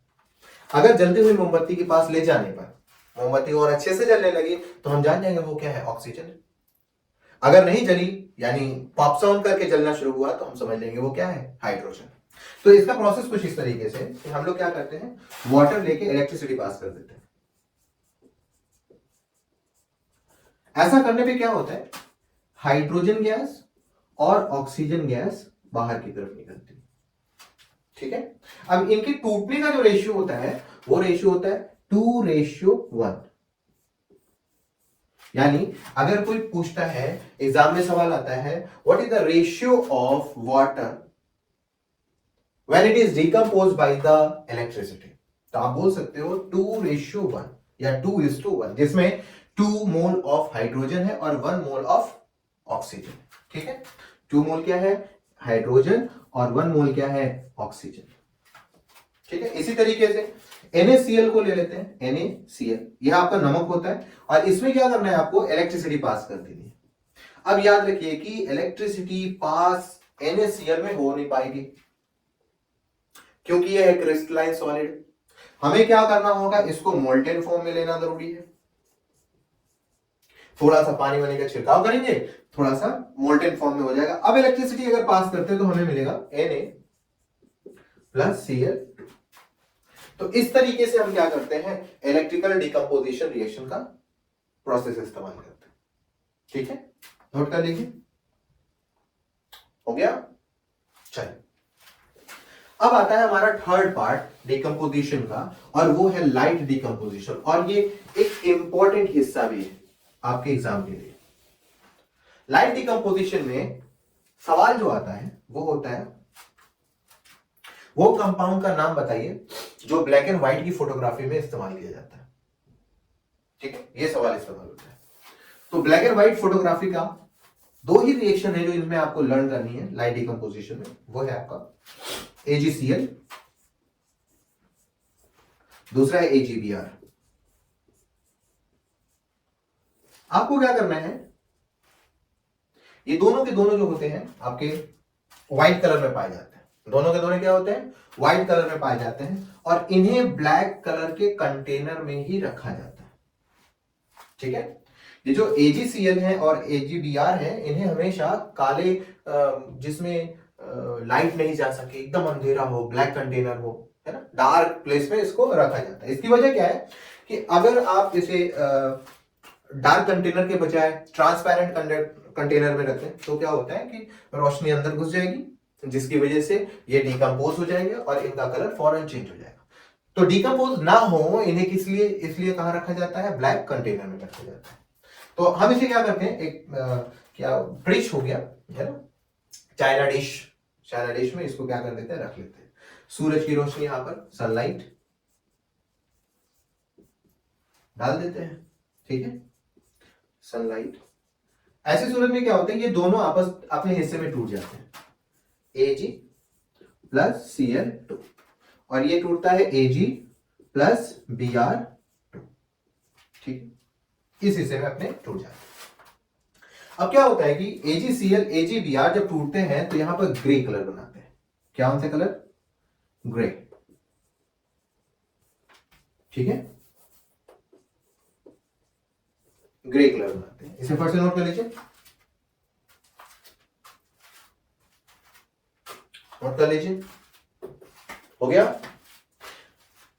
तो समझ में आया, thermal decomposition reaction, electricity decomposition reaction, light decomposition reaction. Light decomposition reaction में 2 रिएक्शन है, AgCl and AgBr, silver chloride and silver bromide.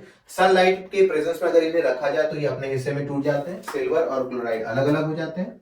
इसी तरीके से यहाँ सिल्वर और ब्रोमाइड अलग अलग हो जाते हैं। ठीक है, इन्हें हमेशा किस में रखना है, ब्लैक डार्क कंटेनर में रखा जाता है ताकि ये डिकम्पोज ना हो। और ये 2 कंपाउंड जो हैं, ये दोनों कंपाउंड इस्तेमाल किए जाते हैं black and white photography very important. Black and white photography में ये दोनों कंपाउंड इस्तेमाल किए जाते हैं। ठीक है, नोट कर लीजिए, इसको नोट कर लीजिए। हो गया? चलिए, अब हमको क्या है, अगला स्टेप पे बढ़ते हैं और वो है हमारा third part of the chemical reaction. अब third part of chemical reaction क्या है हमारा? वो है डिस्प्लेसमेंट रिएक्शन। बहुत आसान सा, बहुत इजी, मजेदार सा। क्या है? Displacement reaction. ठीक है, हेडिंग लगा लीजिए, displacement reaction. Third one, fourth displacement reaction. Displacement reaction. ठीक है, अब ये डिस्प्लेसमेंट की रिएक्शन क्या होता है? इसमें एक सॉल्ट होता है। क्या होता है? सॉल्ट होता है। और वो कौन सा सॉल्ट होता है? मेटल का सॉल्ट, मेटल सॉल्ट। और एक और मेटल आते हैं, मेटल। ठीक है, जिनके बीच में रिएक्शंस होते हैं। कैसे होते हैं वो अभी हम आपको बताते हैं। पहले बेसिक देख लीजिए, एक सॉल्ट, एक मेटल, इन दोनों के बीच में रिएक्शन होंगे, फिर से एक सॉल्ट बनेगा और एक मेटल बाहर निकलेंगे। सर इन दोनों में फर्क क्या है? बड़ा आसान सा फर्क है, देखिए। ये जो अकेला मेटल है, अगर ये पावरफुल हुआ, बहुत ज्यादा रिएक्टिव हुआ, किससे? इस सॉल्ट के अंदर पाए जाने वाले मेटल से, यानी ये कमजोर हुआ, तो ऐसी सूरत में ये बड़ा ताकतवर वाला मेटल जो अकेला आ रहा है, वो इसे हटाकर इसे अपनी जगह बिठा देगा। एग्जांपल देखते हैं। AB नाम का एक सॉल्ट है, C नाम के मेटल के साथ रिएक्ट कर रहा है। ऐसी सूरत में क्या होता है? C जो है A की जगह पर आ जाता है, क्योंकि C A से मोर रिएक्टिव है, और B, ये जो A है भाई साहब, ये अपनी जगह पे C की चले जाते हैं, और बनता देखो क्या, C की जगह पर A की जगह पर C आ गया, तो यहां बना C और उसके साथ था B, प्लस जहां पर C था वहां पर पहुंच गया A। देख, ये भी सॉल्ट, ये भी सॉल्ट, ये मेटल, ये मेटल, क्या हो गया? डिस्प्लेसमेंट हो गया। ठीक है, डिस्प्लेसमेंट। तो इसके लिए, डिस्प्लेसमेंट के लिए हमारे लिए सबसे आसान सा तरीका है कि हमें डिस्प्लेसमेंट के लिए रिएक्टिविटी सीरीज का जानना बहुत जरूरी है।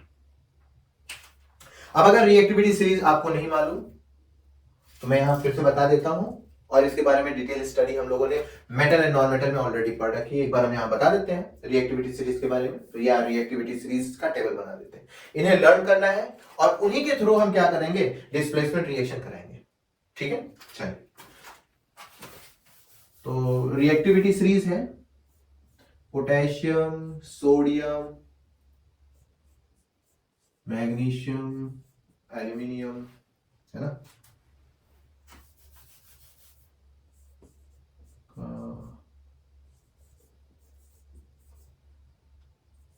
Zinc, potassium, sodium, calcium, magnesium, aluminium, zinc, iron, Sn, Pb,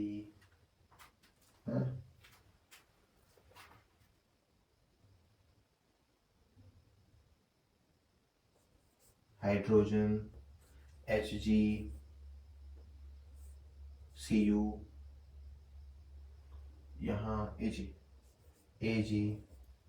Au, Pt। ये हमारी रिएक्टिविटी सीरीज का हिस्सा है। ठीक है, तो ये हमारी मेटल के रिएक्टिविटी सीरीज है। नोट कर लीजिए इसको, और इसी से हमें आगे इस इक्वेशन को पूरा करना है। ऊपर हमें मिलते हैं मोर रिएक्टिव मेटल, और नीचे जैसे जैसे हम नीचे की तरफ जाएंगे हमें मिलेंगे लेस रिएक्टिव मेटल। ठीक है, जैसे जैसे हम ऊपर की तरफ जाते हैं हमें मोर रिएक्टिव मेटल मिलते हैं, जैसे जैसे हम नीचे की तरफ जाते हैं हमें लेस रिएक्टिव मेटल। ठीक है, नोट कर लीजिए इसे।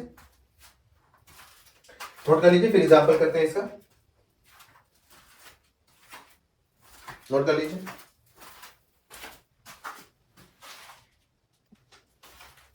हो गया, चलिए एग्जाम्पल देख लेते हैं इसका क्या होता है। तो एक नमक ले लेते हैं, नमक में CuSO4 ले लेते हैं हम लोग, ठीक है। ये मेटल है और ये नॉन मेटल, ठीक है। प्लस जिंक मेटल ले लेते हैं और देखते हैं क्या रिएक्शन होता है। जरा जिंक को और कॉपर को रिएक्टिविटी सीरीज में देखिए। कॉपर बहुत नीचे पाया जा रहा है, जिंक ऊपर, यानी जिंक मोर रिएक्टिव मेटल है किससे? कॉपर से। तो कॉपर से ये जिंक क्या करा सकता है? कहेगा भाई साहब हम आपसे ज्यादा ताकतवर है, एक काम करिए आप यहां से चलो सी निकलिए फट से, ठीक है। तो कॉपर बेचारा कमजोर इंसान क्या करेगा? यहां से निकल जाएगा और जिंक उसकी जगह ले लेगा। कॉपर जाए कहां? जिंक बोलता है मैं अपनी जगह छोड़ रहा हूं, चुपचाप मेरी जगह पे आ जाओ। देखो क्या बनता है, बनता है ZnSO4 और यहां पर हो जाएगा CO कॉपर बाहर। इस वक्त देखिए यहां पर जो कलर होता है वो ब्लू कलर का होता है, लेकिन जब ये रिएक्ट करते हैं, डिस्प्लेस करते हैं, तो इनका कलर हो जाता है कलरलेस। कलरलेस। जिनके कलर नोट कर रहे हैं इन्हें अच्छे से नोट करिएगा और लर्न रखिएगा, ठीक है। अगर मान लेते हैं कॉपर की जगह पे CuSO4 की जगह पर मैं क्या कर रहा हूं, कोई एक एलिमेंट ले लेता हूं, ठीक है। जैसे मैग्नीशियम उठा लो, चलो Mg, मैग्नीशियम उठा लो। तब क्या होता है देखने को मिलता है, कॉपर भाई साहब कहां है? कॉपर भाई साहब बहुत नीचे है और Mg बहुत ऊपर। तो ये क्या करेंगे, फिर से कहेंगे मैं तो ताकतवर हूं, कॉपर अभी भी वहीं पे हो भाई साहब, निकल लो, ठीक है। तो कॉपर बेचारा मजबूर होते हुए वहां से क्या कर लेगा? सरक लेगा और यहां पे बनाएगा MgSO4। ये भी आपका कलरलेस हो जाता है और प्लस कॉपर भाई साहब बाहर निकल जाएगा, ठीक है। अच्छा अगर कुछ इस तरीके से किया जाए पहले के रिएक्शन को, देखिए ZnSO4 प्लस, ठीक है, ZnSO4 प्लस कॉपर के साथ इसका रिएक्शन, क्या ये रिएक्शन पॉसिबल है, फिजिबल है, हो सकता है? देखिए सर, कॉपर अकेला मेटल नीचे पाया जा रहा है, जिंक जो है मेटल जो कि सॉल्ट में है वो ऊपर पाया जा रहा है। तो सॉल्ट के अंदर पाए जाने वाला मेटल अगर कमजोर हुआ तो रिएक्शन आगे बढ़ेगा, अगर सॉल्ट के अंदर पाए जाने वाला मेटल बाहर के मेटल से ताकतवर हुआ तो सॉल्यूशन आगे नहीं बढ़ेगा। तो यहां पर देखने को क्या मिल रहा है कि जो जिंक है ना, ये जो जिंक है ये देखिए बहुत ऊपर है, वो भी सॉल्ट के अंदर, और कॉपर बेचारा बहुत नीचे, जिसकी वजह से ये कॉपर इस जिंक को डिस्प्लेस नहीं कर पाएगा। तो आगे क्या लिखेंगे? No reaction. क्या लिखेंगे? नो रिएक्शन, ठीक है। एक और देख ले, बड़ा फेमस एग्जांपल है, क्या है वो? कॉपर CuSO4, कलर क्या है? ब्लू। चलिए अगर इसे आयरन के साथ कंबाइन कर दिया जाए तब क्या होगा? ये फट से बनाएगा FeSO4। क्यों बनाएगा? क्योंकि आयरन कॉपर से ऊपर पाया जा रहा है, डिस्प्लेस आराम से हो सकता है। तब क्या बनेगा यहां पर? कॉपर भाई साहब फिर से बाहर निकल जाएगा। ये काफी ज्यादा इंपॉर्टेंट होता है। वजह इसकी ये है कि ब्लू कलर का सॉल्यूशन ग्रीनिश में कन्वर्ट हो जाता है, ग्रीन कलर में कन्वर्ट हो जाता है।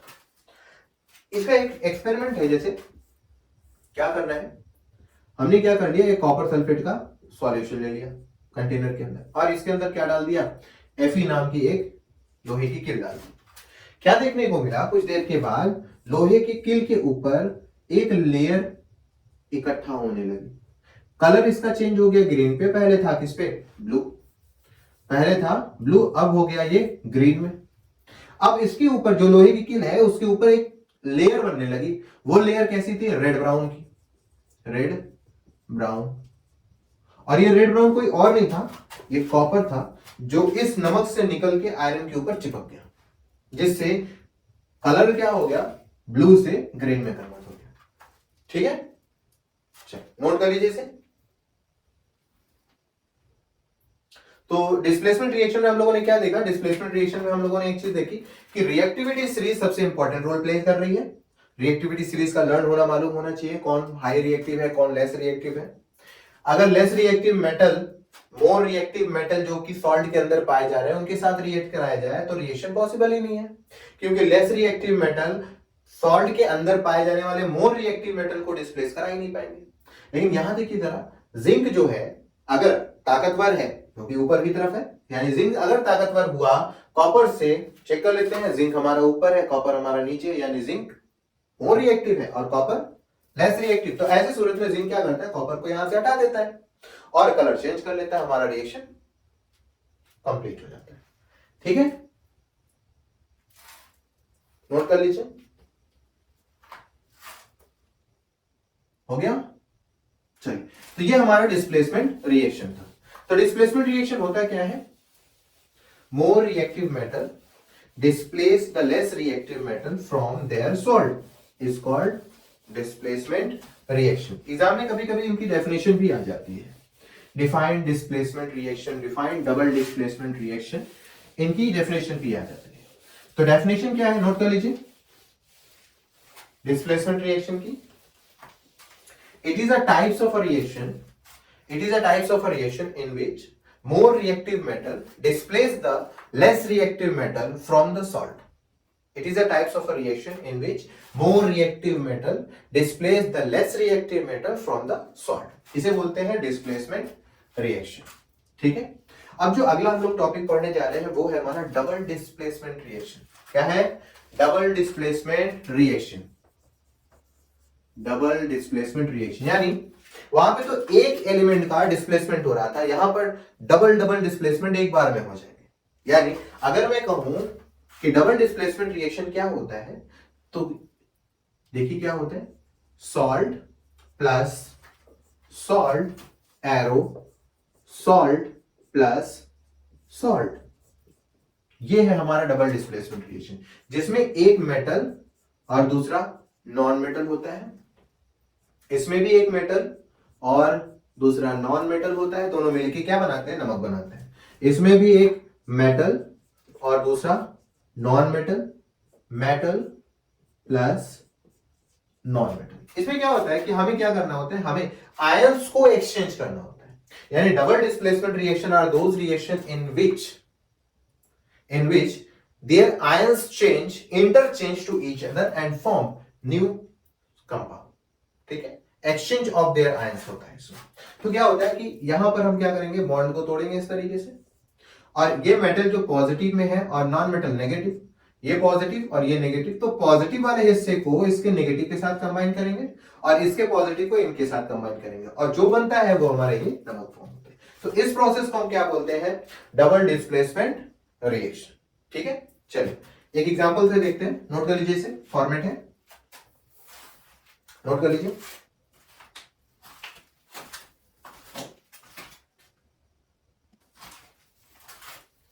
हो गया, चलिए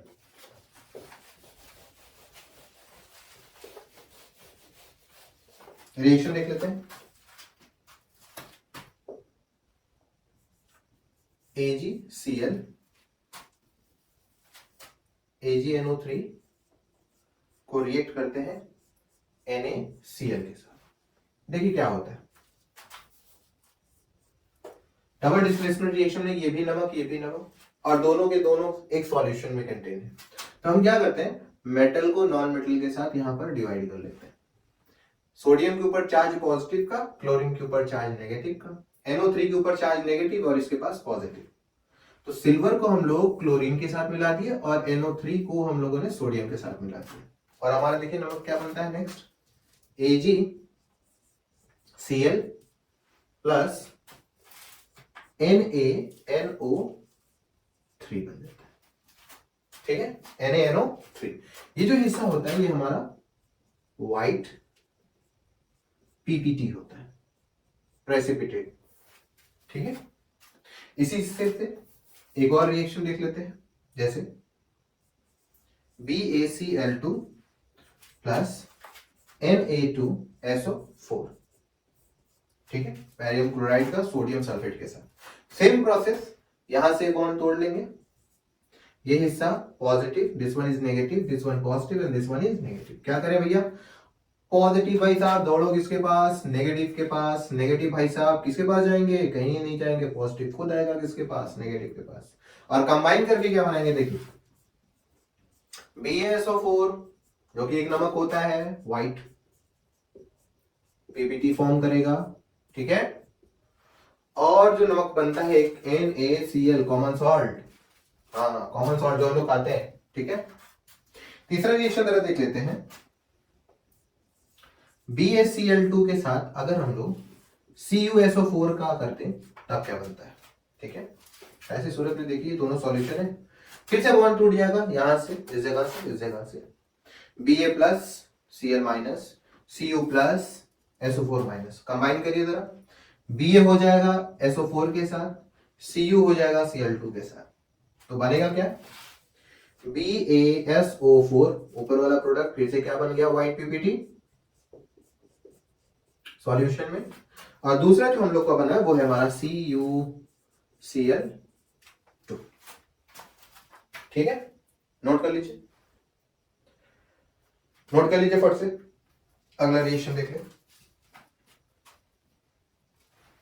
हो गया, चल बेटा।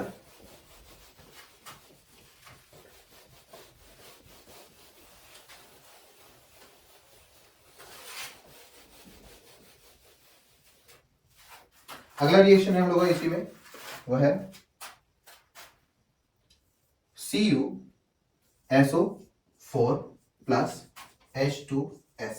देखिए क्या बनता है, यहां से ये बॉन्ड टूट गया,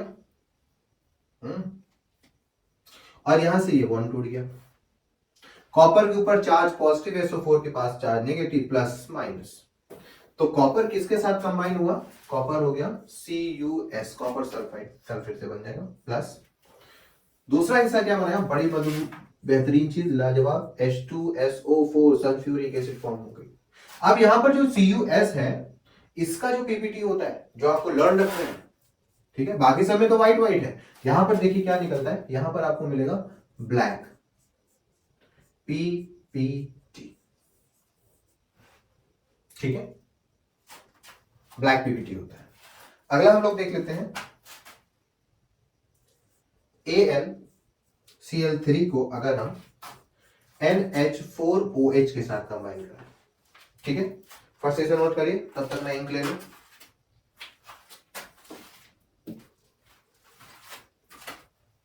अब देखिए इसमें क्या होता है,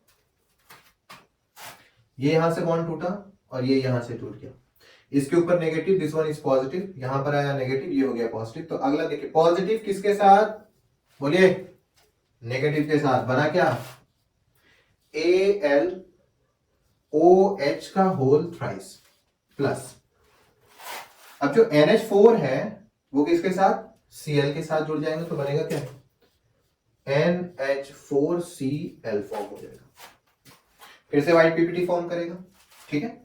एक और देख लेते हैं, बड़ा फेमस और बहुत ही इंपॉर्टेंट हिस्सा, सब पे स्टार लग जा रहा है, ये इंपॉर्टेंट पार्ट है भाई साहब, इनको अच्छे से नोट करिएगा और लर्न रखिएगा। Lead nitrate PbNO3 whole twice को अगर मैं पोटेशियम आयोडाइड के साथ रिएक्ट करूं, तब ऐसी सूरत में क्या होता है, ये बॉन्ड यहां से और ये यहां से, पॉजिटिव नेगेटिव, पॉजिटिव और ये नेगेटिव, इसका पॉजिटिव इसके नेगेटिव के साथ और इसका पॉजिटिव इसके नेगेटिव के साथ कंबाइन हो जाएगा। देखिए क्या बनता है, PbI2 प्लस KNO3। अब ये जो PbI2 है ये होता है आपका येलो PPT, ठीक, इंपॉर्टेंट पार्ट है। तो ये है हमारा डबल डिस्प्लेसमेंट रिएक्शन, ठीक है, नोट कर लीजिए फिर से, हो गया डबल डिस्प्लेसमेंट रिएक्शन, क्लियर। चलिए, तो आज हम लोगों ने पढ़ा combination reaction, decomposition reaction, double displacement reaction, displacement reaction, है ना। तो यहां पर ये हिस्सा खत्म होता है। इसी टाइप्स में एक और टाइप्स है जिसको ऑक्सीडेशन रिएक्शन और रिडक्शन रिएक्शन कहते हैं, और इस टॉपिक का नाम है ऑक्सीडेशन एंड रिडक्शन रिएक्शन। इन्हें दोनों को कंबाइन करके अगर बोला जाए तो इनका एक नाम आता है रेडॉक्स रिएक्शन। इनमें कुछ चीजें हम लोगों को देखनी होती है, काफी ज्यादा इजी है, एकदम टिपिकल नहीं है, काफी ज्यादा इजी है, बहुत आसान सा है। तो आज हम लोग इसके बारे में पूरा डिटेल बारी बारी एग्जांपल के साथ पढ़ेंगे ताकि आपका सारा का सारा डाउट पूरी तरह से क्लियर हो जाए। तो कॉपी पेन निकाल लीजिए। मैं हूं आपका टीचर सैयद सर और आपका वेलकम है हमारे चैनल पे सैयद क्लासेस। हेडिंग लगा लीजिए रिडक्शन, कॉम्बिनेशन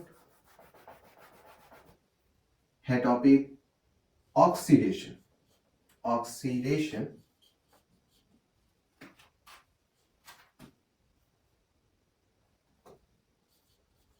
ऑक्सीडेशन रिएक्शन,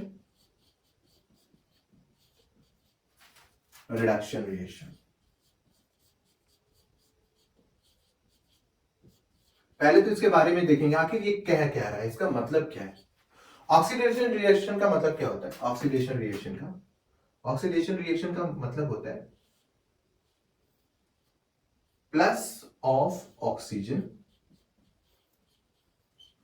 किसी एलिमेंट किसी कंपाउंड के अंदर ऑक्सीजन का ऐड होना क्या कहलाता है? ऑक्सीडेशन कहलाता है।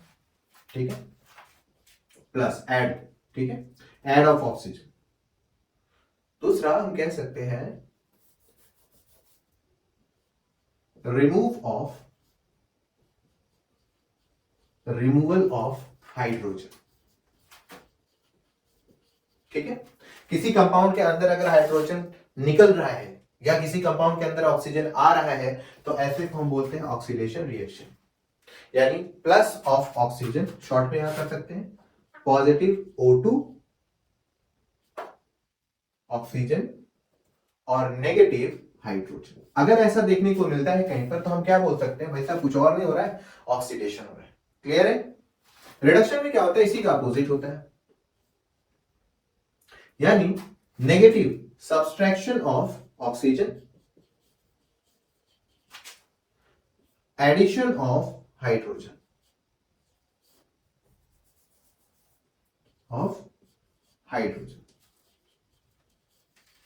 अब किसी कंपाउंड में हाइड्रोजन एंट्री करे तो हम बोल सकते हैं कि रिडक्शन हुआ।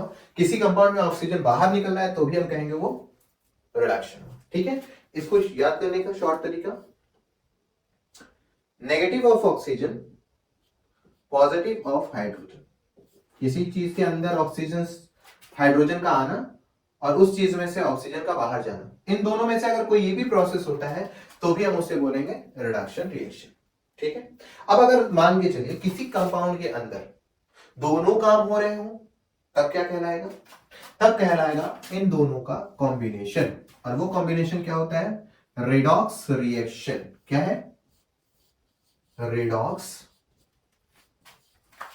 रिएक्शन।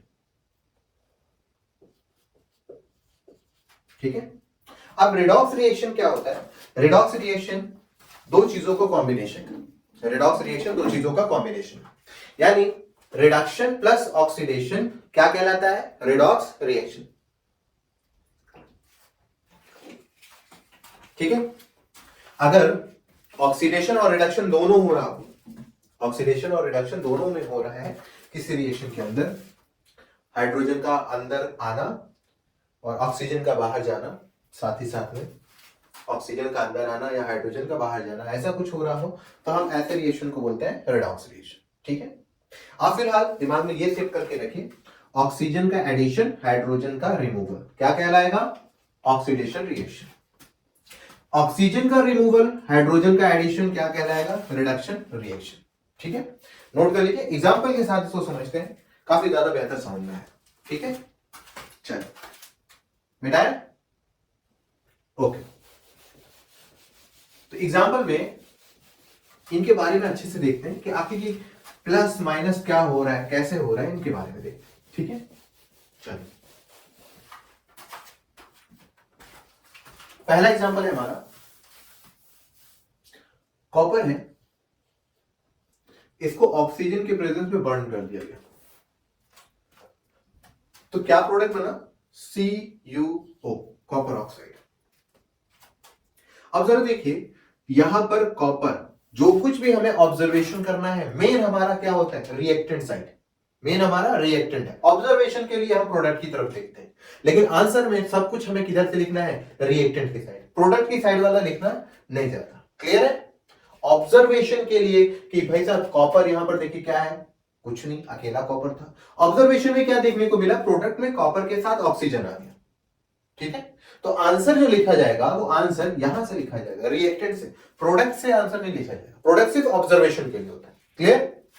तो देखिए कॉपर के पास कुछ नहीं था, कॉपर के पास आया ऑक्सीजन, तो कॉपर ने क्या किया, ऐड किया किस चीज को, ऑक्सीजन को, तो कॉपर क्या हो गया, क्या शो कर रहा है, ऑक्सीडेशन।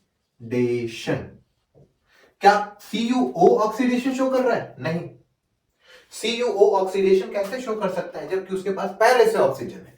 तो कॉपर के पास ऑक्सीजन नहीं था, इस कॉपर ने अपने अंदर ऑक्सीजन लिया, इसलिए ये क्या शो करने लगा, ऑक्सीडेशन रिएक्शन। आया समझ में? चलिए एक और एग्जांपल देखते हैं। मैग्नीशियम ले लेते हैं, ऑक्सीजन के प्रेजेंस में इसको जला देते हैं। ठीक है, देखिए क्या बनता है, MgO, मैग्नीशियम ऑक्साइड।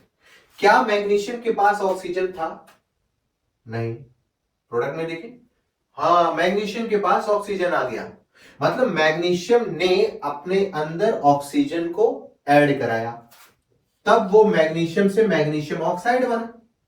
तो ऐसी सूरत में क्या मैग्नीशियम ऑक्सीडाइज हुआ है या magnesium oxide, magnesium oxide oxidize नहीं हो पाएगा, क्यों, क्योंकि ऑलरेडी पहले से क्या है, ऑक्सीजन। लेकिन यहां मैग्नीशियम के पास ऑक्सीजन नहीं है, इसलिए ये मैग्नीशियम क्या हो रहा है, ऑक्सीडाइज हो रहा है। तो अगर लिखा जाए तो क्या लिखेंगे, Mg क्या हो रहा है, ऑक्सीडाइज हो रहा है, यानी ऑक्सीडेशन कौन शो कर रहा है, Mg। अब इस तरह के रिएक्शन में देखिए आपको सिर्फ एक ही प्रोसेस देखने को मिल रहा है, addition of oxygen, addition of oxygen, सिर्फ ऑक्सीडेशन हो रहा है। ठीक है, इस टाइप्स के रिएक्शन को हम रिडॉक्स रिएक्शन नहीं कह सकते। ऐसा रिएक्शन जिसमें ऑक्सीडेशन और रिडक्शन दोनों पाया जाए, उसी को ही हम क्या कह सकते हैं, रिडॉक्स रिएक्शन। क्लियर है? चलिए देखते हैं रिडॉक्स रिएक्शन में एक एग्जांपल हम ले लेते हैं, कॉपर ऑक्साइड को। ठीक है, क्या ले लेते हैं, कॉपर ऑक्साइड को, और इसको जो है हम लोग रिएक्ट करा देते हैं हाइड्रोजन से। अब देखिए क्या होता है, प्रोडक्ट में आता है Cu और इधर की तरफ आता है H2O। जरा ध्यान से देखिए हो क्या रहा है, यहां पर देखिए कॉपर ऑक्सीजन लेके बैठा है, लेकिन यहां पर कॉपर के पास ऑक्सीजन नहीं है, यानी कॉपर ने अपने अंदर से ऑक्सीजन को क्या कर दिया, बाहर माइनस करा दिया। ऑक्सीजन का माइनस होना रिडक्शन कहलाता है। देखिए इधर R for reduction, O for oxidation. क्या होता है reduction, -O plus H plus O minus H।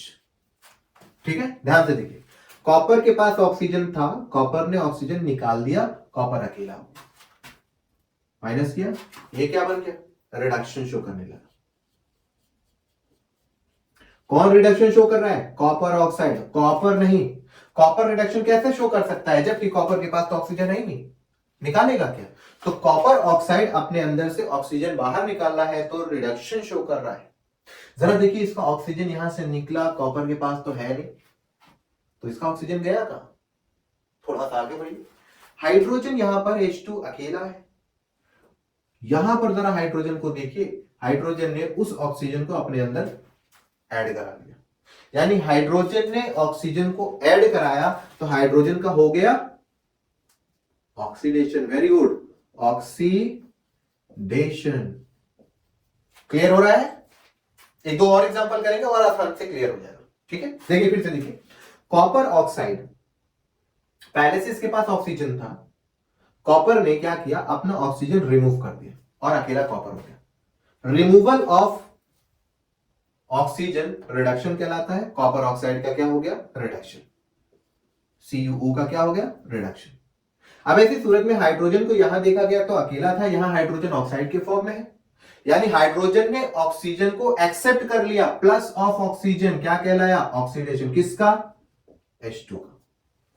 Clear है? अब ऐसे रिएक्शन जिसमें ऑक्सीडेशन भी हो, रिडक्शन भी हो, ऐसे रिएक्शन को बोलते हैं रेडॉक्स रिएक्शन। क्या बोलते हैं? Redox reaction.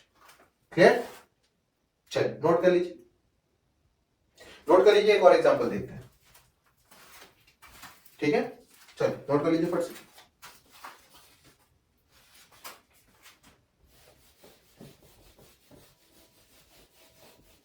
आ रहा है धीरे धीरे?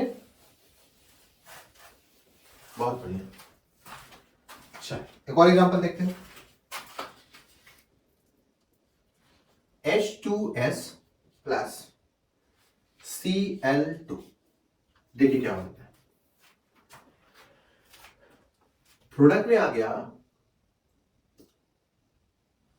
S plus HCl। जरा देखिए क्या हुआ। सल्फर के पास हाइड्रोजन था, सल्फर ने अपना हाइड्रोजन निकाल दिया और क्या बन गया? सिर्फ अकेला सल्फर। ठीक है, सल्फर के पास था हाइड्रोजन, यहां देखने को मिला सल्फर के पास हाइड्रोजन नहीं है, यानी सल्फर से हो गया माइनस ऑफ हाइड्रोजन। ठीक है, हाइड्रोजन का निकलना। जरा देखिए हाइड्रोजन कहां से निकल रहा है? ऑक्सीडेशन से। यानी अगर हाइड्रोजन निकल रहा है तो ऐसी सूरत में इसका क्या हो रहा है? ऑक्सीडेशन। क्लियर हो गया? ऑक्सीडेशन। क्लोरीन के पास अकेला है, यहां पर देखिए क्लोरीन के पास हाइड्रोजन ऐड हो गया, यानी ये हो गया आपका रिडक्शन। क्लियर हो रहा है? देखिए सल्फर यहां पर हाइड्रोजन के साथ, यहां सल्फर, हाइड्रोजन गायब, यानी सल्फर ने हाइड्रोजन को क्या कर दिया? अपने पास से निकाल लिया। रिमूवल हो गया हाइड्रोजन का, ऑक्सीडेशन कहलाया। देखिए क्लोरीन के पास यहां अकेला है, यहां पर क्लोरीन के पास हाइड्रोजन आ गया, क्लोरीन ने हाइड्रोजन को ऐड कर लिया, यानी ये बन गया रिडक्शन। क्लियर? ओके, आ रहा है? चलिए एक और देखते हैं। जिंक ऑक्साइड है कार्बन के साथ, तो क्या बन रहा है? देखिए Zn प्लस CO। देखिए इसमें क्या होता है, जिंक नाम का मेटल, यहां जिंक के पास क्या है? ऑक्सीजन। यहां जिंक के पास ऑक्सीजन नहीं है, यानी माइनस ऑफ ऑक्सीजन। बताइए क्या है? अब बताइए जल्दी से। Reduction. Very good, reduction. Minus of oxygen क्या हो गया? रिडक्शन।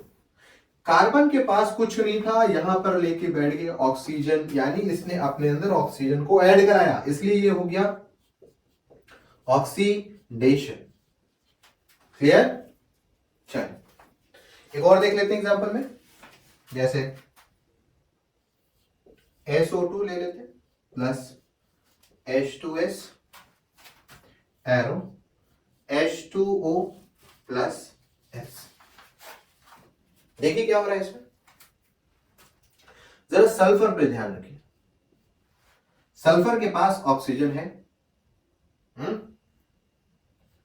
यहां आइए, सल्फर के पास ऑक्सीजन गायब, यानी सल्फर का हो गया रिडक्शन। सल्फर का क्या हो गया? रिडक्शन। क्लियर? यहां हाइड्रोजन को जरा देखिए, हाइड्रोजन के पास कुछ भी नहीं, यहां जरा देखिए हाइड्रोजन के पास आ गया ऑक्सीजन, ये हो गया इसका क्या? ऑक्सीडेशन। क्लियर है? नोट कर लीजिए। अब इनमें 2 पॉइंट और आती है।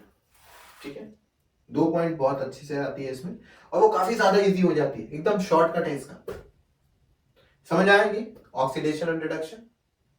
ठीक है, चलिए अब इसमें 2 वर्ड आते हैं, ऑक्सीडाइजिंग एजेंट, रिड्यूसिंग एजेंट। ठीक है, अब देखिए क्या होता है ऑक्सीडाइजिंग एजेंट और रिड्यूसिंग एजेंट। आपको कुछ करना नहीं है, जिनका हो रहा है ऑक्सीडेशन उनको कह दीजिए रिड्यूसिंग एजेंट, कहानी खत्म। ठीक है, जिसका हो रहा है रिडक्शन, आंख बंद करो और बोलो ऑक्सीडाइजिंग एजेंट है भाई साहब, कहानी खत्म, फर्स्ट क्लास। इसी तरीके से देखिए इसका हो रहा है ऑक्सीडेशन, तो ये क्या है आपका रिड्यूसिंग एजेंट। यहां पर रिडक्शन हो रहा है तो ये आपका क्या है ऑक्सीडाइजिंग एजेंट, है ना जी। यहां पर हो रहा है रिडक्शन तो ये हो गया आपको ऑक्सीडाइजिंग एजेंट, कौन ZnO। यहां पर कार्बन का ऑक्सीडेशन हो रहा है तो ये बन गया आपका रिड्यूसिंग एजेंट, ठीक है, बहुत बढ़िया। SO2 रिडक्शन करा रहा है, बताइए क्या, ये है भाई साहब oxidising agent.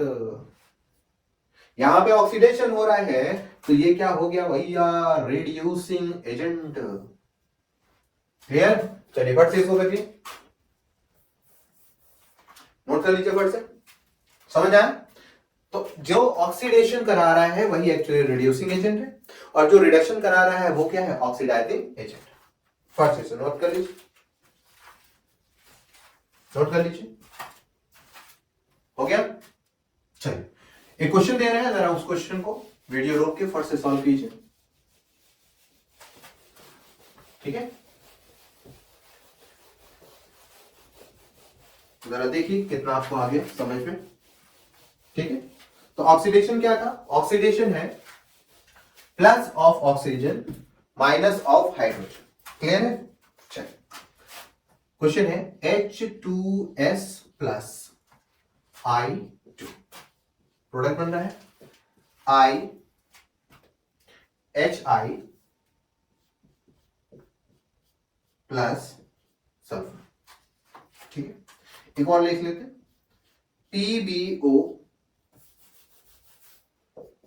PbO plus C, product बना लेते हैं Pb प्लस CO2। वीडियो रोकिए और फट से इसको क्या करिए सॉल्व कीजिए। इनमें बताइए ऑक्सीडेशन किसका हो रहा है, रिडक्शन किसका हो रहा है, ऑक्सीडाइजिंग एजेंट क्या है, रिड्यूसिंग एजेंट क्या है। देखिए अगर आपको वाकई में जानना है कि ये एक्चुअली कैसे हो रहा है तो इसका सबसे आसान सा तरीका है, इसको अच्छे से ऑब्जर्व कीजिए और ये जो क्वेश्चन है वीडियो को रोक के फट से क्वेश्चन को करिए, ठीक है। चलिए 1 2 3 हो गया, मैं करूं, चलिए स्टार्ट। जरा ध्यान से देखिए आई को, जरा आई के पास कुछ नहीं, आई के पास आ गया हाइड्रोजन, एडिशन ऑफ हाइड्रोजन, जरा देखो क्या है रिडक्शन, वेरी गुड, रिडक्शन किसका I2 का। सल्फर के पास जरा ध्यान दो, सल्फर के पास है हाइड्रोजन, निकल गया भाई साहब, हाइड्रोजन का माइनस क्या कहलाया ऑक्सीडेशन, जो ऑक्सीडेशन वो भाई साहब रिड्यूसिंग एजेंट, जिसका हो गया रिडक्शन वही हो गया ऑक्सीडाइजिंग एजेंट, सही है, चेक कर लीजिए, बताइए, बहुत बढ़िया, सबका सही है, जिनका गलत है वो सही कर लेंगे। अगला इसको चेक कर लेते हैं, कार्बन अकेला बेचारा क्या करे, किस्मत का मारा, घेर लिया उसको ऑक्सीजन ने, बोला भाई साहब अकेले मत रहो, हम हैं आपके साथ, कार्बन ऑक्सीजन के साथ कंबाइन, तो कार्बन कर गया क्या ऑक्सीडेशन, क्या कर गया ऑक्सीडेशन, कार्बन का हो गया ऑक्सीडेशन, चलो भैया ऑक्सीडेशन करा लिया कार्बन। पीबी हो गए अकेले, देखो जरा इनको, पीबी के पास ऑक्सीजन नहीं है तो ये माइनस करा दिया, हो गया रिडक्शन, क्या बन गया रिडक्शन, बच्चों ठीक है। अब अगर रिडक्शन हो गया जरा बताइए कि ये क्या है, ये है आपका ऑक्सीडाइजिंग एजेंट और ये हो गया आपका रिड्यूसिंग एजेंट, क्लियर हो गया ना इजी, फर्स्ट क्लास। चलिए नोट कर लीजिए, आ रहा है समझ में, बहुत बढ़िया, बहुत बढ़िया, शाबाश। चल बिठा दे, एक इंपॉर्टेंट क्वेश्चन जो बोर्ड में अक्सर आ जाता है, हर बार मोस्टली देखने को मिलता है, कभी मल्टीपल चॉइस क्वेश्चन में आता है, तो कभी 3 मार्क्स के क्वेश्चन में, तो कभी 2 मार्क्स के क्वेश्चन में, और वो रिड्यूसिंग एजेंट से है, ऑक्सीडाइजिंग एजेंट से, रिडक्शन यानी ओवरऑल रेडॉक्स रिएक्शन से, ठीक है। कुछ लर्न हो ना हो इसे जरूर से रट लीजिएगा, बढ़िया से, बढ़िया नंबर मिलेगा। चलो ये है आपका मैग्नीज ऑक्साइड, ठीक है। इसको हाइड्रोक्लोरिक एसिड के साथ क्या किया जा रहा है, कंबाइन किया जा रहा है। प्रोडक्ट देखिए क्या बनता है, MnCl2 प्लस पानी प्लस क्लोरीन गैस बाहर निकल गई भैया, ये प्रोडक्ट बन गया। ये काफी ज्यादा इंपॉर्टेंट है, star, double star, triple star, ठीक है। अब इसमें क्वेश्चन है कि किसका ऑक्सीडेशन हो रहा है, किसका रिडक्शन हो रहा है। चलिए Mn के ऊपर जरा ध्यान लगाइए। Mn यहां पर ऑक्सीजन के साथ है, लेकिन यहां से ऑक्सीजन गायब, नेगेटिव हो गया, यानी MnO2 का हो गया रिडक्शन। क्या हो गया, रिडक्शन, ठीक है, रिडक्शन हो गया भाई साहब, रिडक्शन नहीं सर, रिडक्शन, रिडक्शन हो गया। चलिए अगला जरा देखते हैं, क्लोरीन के पास जरा ध्यान दीजिए, क्लोरीन को, इनके पास था हाइड्रोजन और यहां पर क्लोरीन के पास हाइड्रोजन नहीं है, यानी क्लोरीन ने अपने अंदर से हाइड्रोजन को बाहर निकाला, बन गया इसका ऑक्सीडेशन, ऑक्सीडेशन, ठीक है। अगर ये रिडक्शन है तो ये बन जाएगा ऑक्सीडाइजिंग एजेंट, क्या बन गया, ऑक्सीडाइजिंग एजेंट, ठीक है। अब यहां पर अगर ये ऑक्सीडेशन करा रहा है तो ये बन जाएगा रिड्यूसिंग एजेंट। बहुत बढ़िया, शाबाश। एग्जाम में इसकी बैलेंसिंग भी पूछ लेता है, आप आराम से जानते हो बैलेंसिंग क्या कैसे होता है। बैलेंसिंग का रोल ही क्या है, पहले देखो, मेटल को बैलेंस करो, फिर फॉलो करते रहो इसको, आराम से अपने आप हो जाएगा। पहले आप मेटल को बैलेंस करिए, कितनी गंदगी मचा रहे हैं, मेटल बैलेंस होगा, फिर हो जाएगा नॉन मेटल, जिसमें हाइड्रोजन और ऑक्सीजन को छोड़ देना है, फिर बैलेंस करना है ऑक्सीजन को, फिर बैलेंस करना है हाइड्रोजन को, और आपका बैलेंस कंप्लीट। और इसको करते वक्त आप नीचे की तरफ जाएंगे, हर एक स्टेप को जितना आप बैलेंस करेंगे ऊपर वाले को चेक करेंगे कि कहीं डिस्टर्बेंस तो नहीं हो गया, और इस तरीके से बैलेंस करेंगे, ठीक है। क्लियर है सबको। तो इनकी बैलेंसिंग जो होती है ये है आपका होमवर्क, ठीक है, इनकी बैलेंसिंग होगी होमवर्क। ऑप्शन दे देते हैं, इनकी बैलेंसिंग क्या, 4 2 4, 2, 1 होगी, 4, 1, 2 होगी, 1, 2, 4 होगी, या 2, 4, 1 होगी। इन चारों में से इसकी बैलेंसिंग का करेक्ट ऑर्डर क्या है, ये आपका होमवर्क। तो यहां पर हमारा chapter number 1 chemical reaction and equation complete होता है। पढ़ते रहिए। All the very best, thank you.